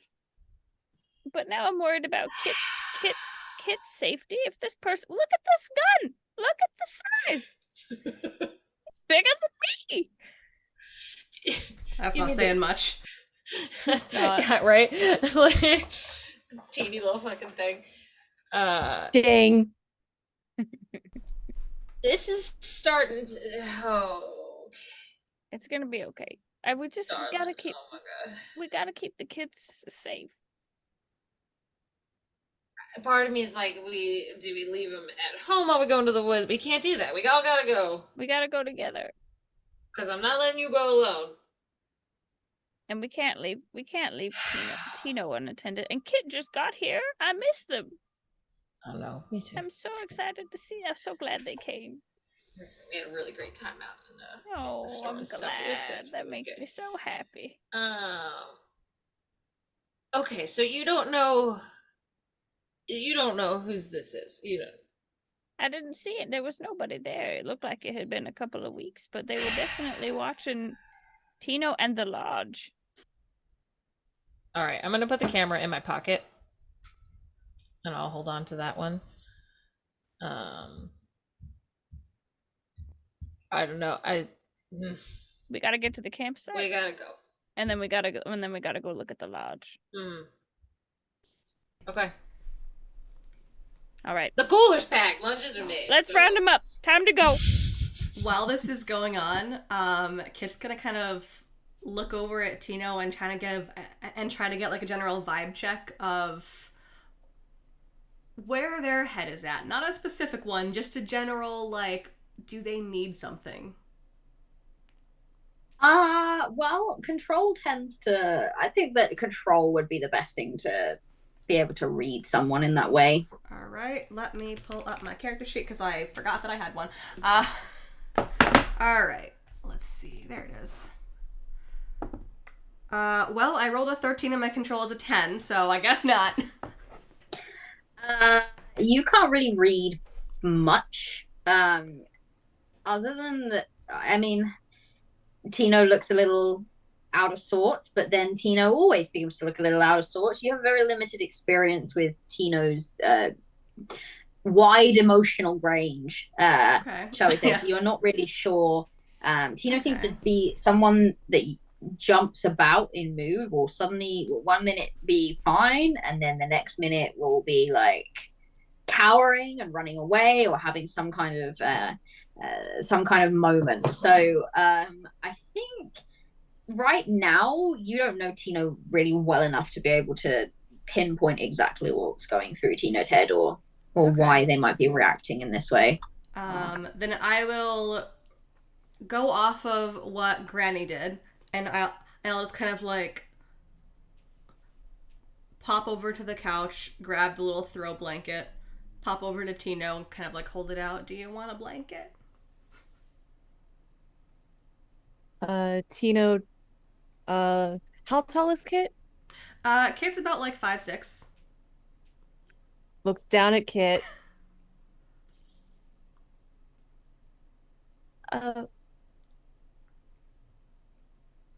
I'm okay. Do you want like water? Or are you? Another mug appears. And it's tomato soup.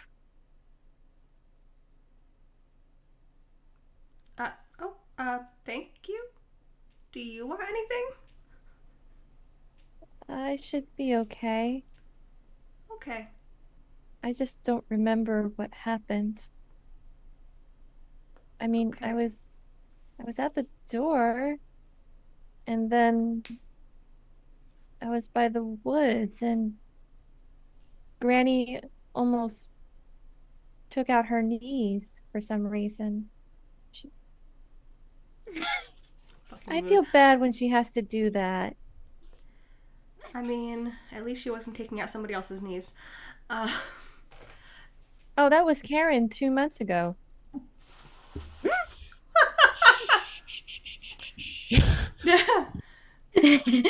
You seemed a little freaked out back there. What was going on? Tilts her head. What do you mean? With the when Dee came in, talked about the pollen, we put on the masks. At some point there you just ran off. Masks? Yeah, like the little face masks, just in case the pollen was whatever pollen or coughing fish. You don't remember? She just looks in utter confusion. and she like leans forward a little bit, and I've mentioned that her hair has some streaks of brown, but mostly white. Her eyes are like a very brown black, like void. And she's just like, I don't know. Okay. Well, thank you for the soup. And she just smiles. And Kit just kind of like looks a little bit awkward and then just goes, "Sorry, I freaked out this morning. It was a little startling."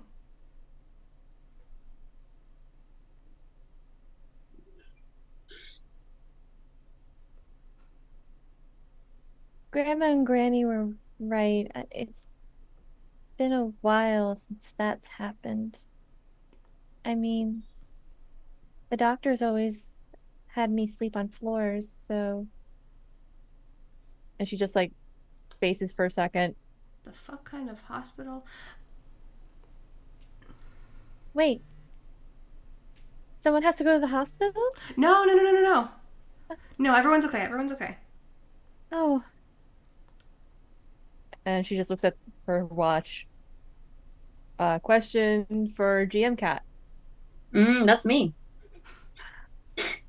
Does Tino have a shift today? Nope. Okay. Cassandra had definitely I forgot to mention, but Cassandra would have definitely made it clear to you that she'll like drop. She was like, "I'll drop you a text. I have your number, right, sweetheart? I'll drop you a text. Don't worry." So you checked your phone this morning. There was no text. You check it now. No text from Cassandra.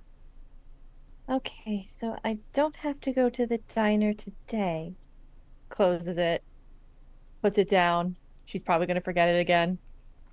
I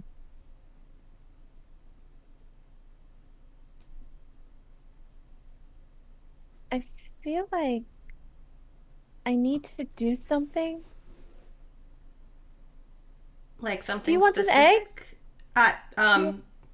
Sure. Okay. Did you just say eggs? Oh no. I bring it back. And she runs, like, goes over to the kitchen.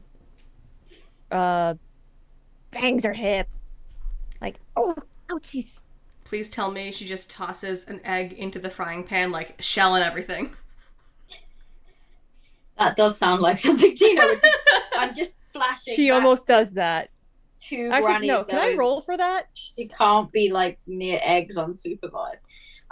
Is it like what to roll to see if it goes in the pan? To see if she remembers how to cook an egg. Roll control. Oh, okay. Maximum chaos. We're going with the red die. We are Control's reaching a 9? A 9. What's your control? 10.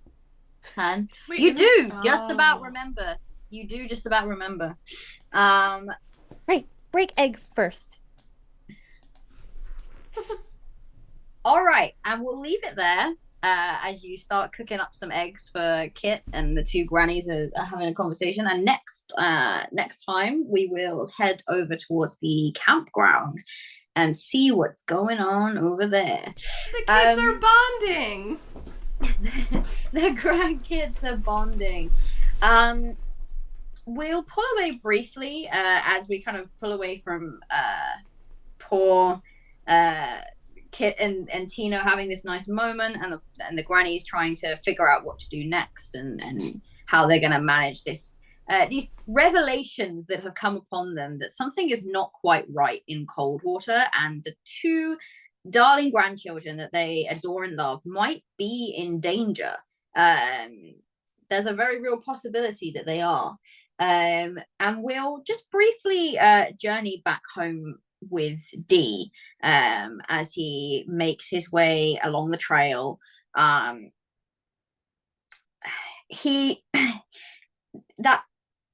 weird feeling is beginning to become quite intense now. This sort of nausea and the dizziness has been coming in waves and going off and on, and he's been hot and then feeling sort of chilly, and it's similar to like a cold or if you have a fever. But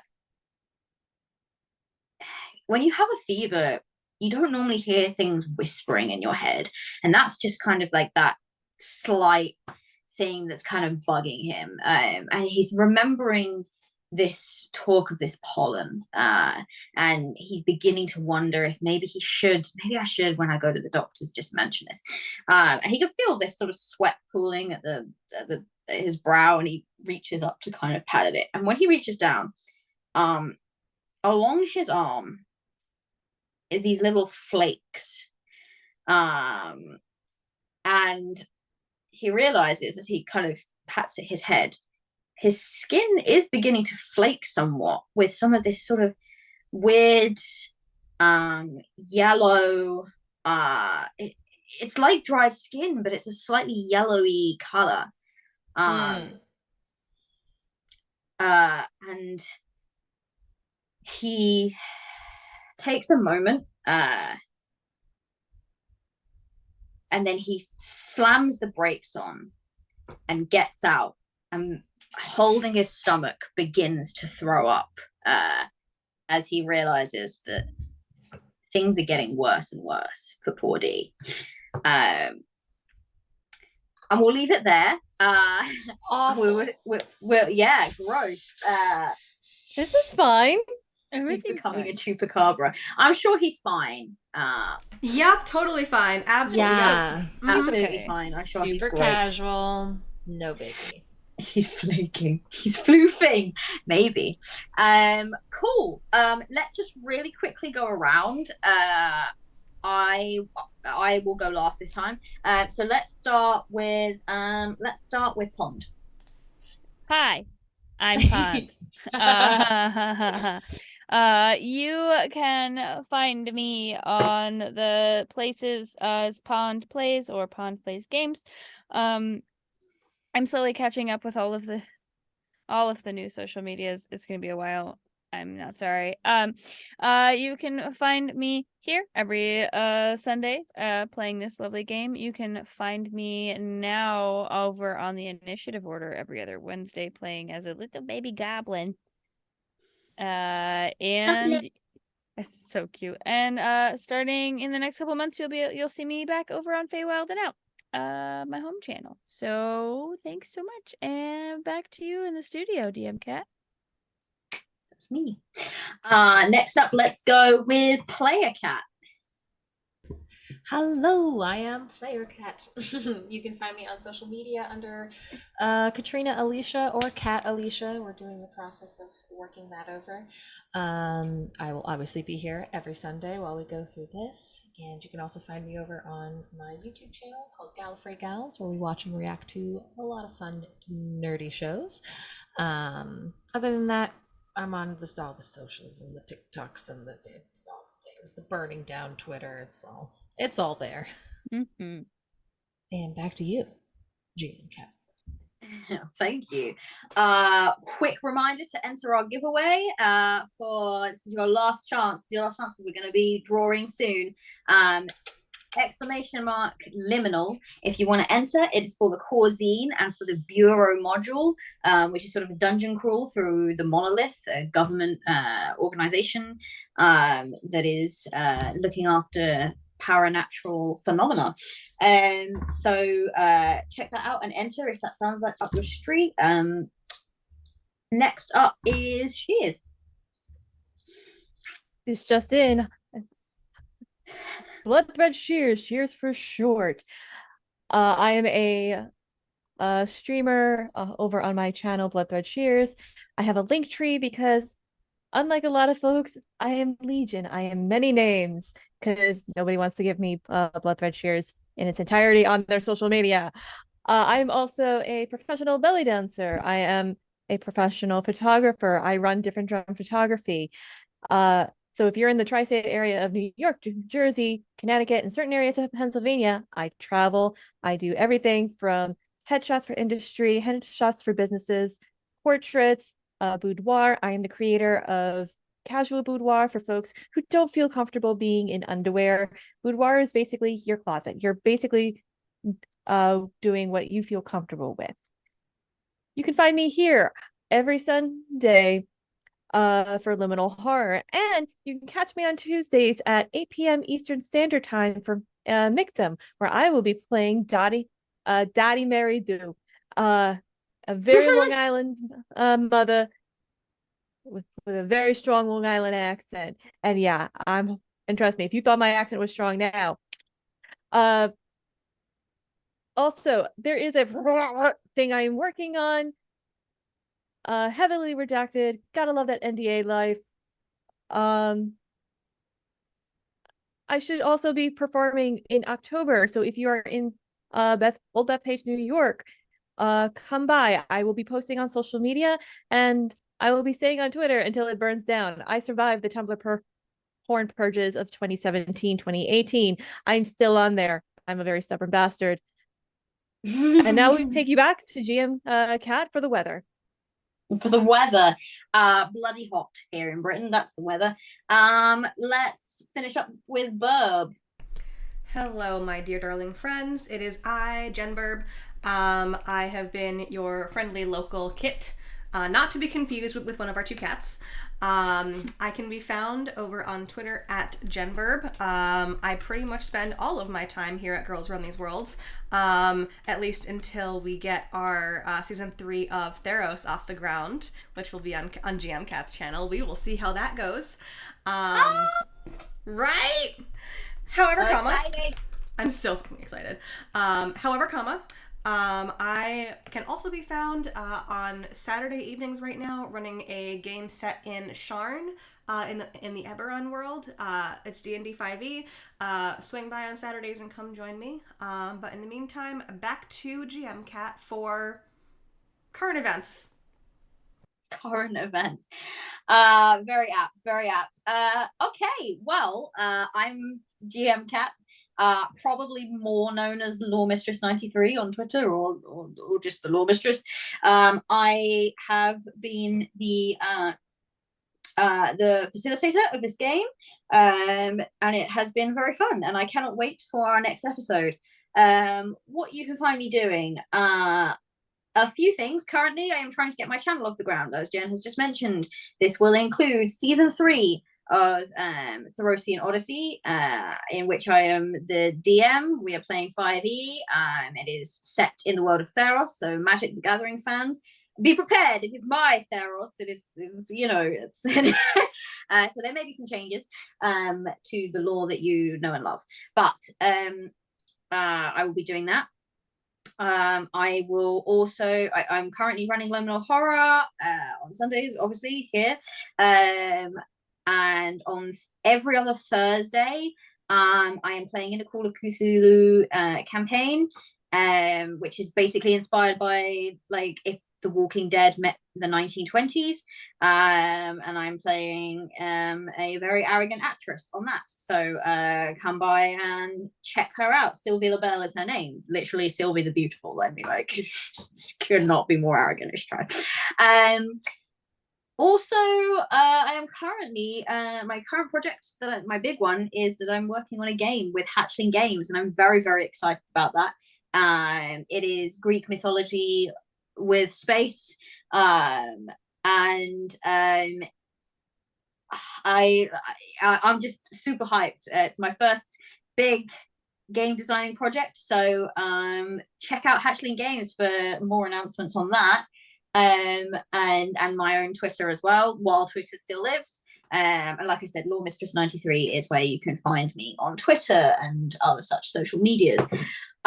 Just a couple of quick Girls Run These Worlds announcements, because that is the channel that we're currently on.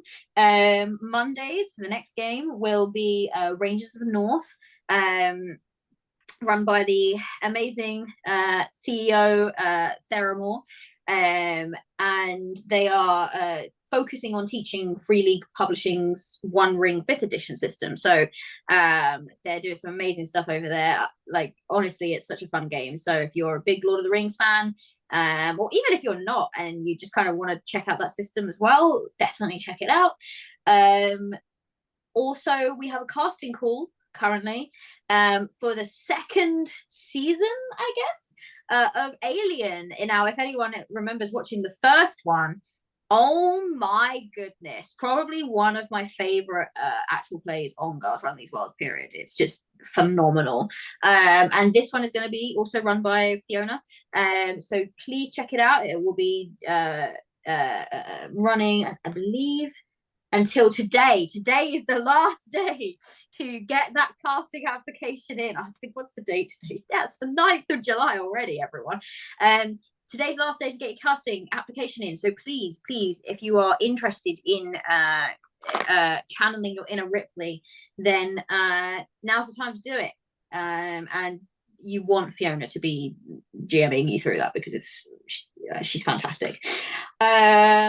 Our creator app is always open. If you have watched me do this and you think, gosh, I would like to do something like that, then please do. The creator app is pinned on, it's at Girls Run Worlds on Twitter. So it's not Girls Run These Worlds, it's Girls Run Worlds.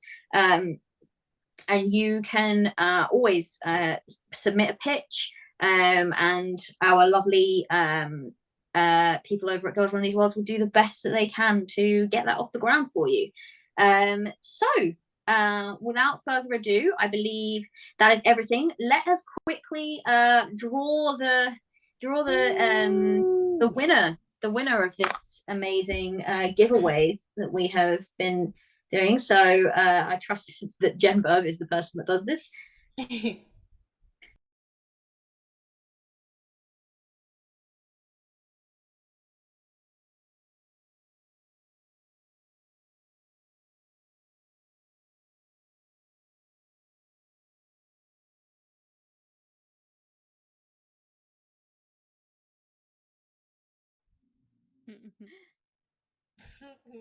All right, so please bear with me while I go ahead and draw that giveaway after my AirPods crapped out on me. A+. Thanks today, Timmy. All right. Let's go ahead and see who has won Liminal Horror with. And it looks like our winner is in fact Anya. Hey! So Anya, we will go ahead and get in touch with you very soon to get you your stuff. Good stuff. Very excited about that. We will be having another giveaway each episode. Every episode will have a different module, and then the final episode, which is in 3 weeks' time, we'll have all of the modules together. So that's going to be the big bumper giveaway that you should all be part of. Cool. Let's head out then. We're going to be raiding Gamer Mum Luna, so please stick around and support that channel. We're going to leave you now. Goodbye. Bye.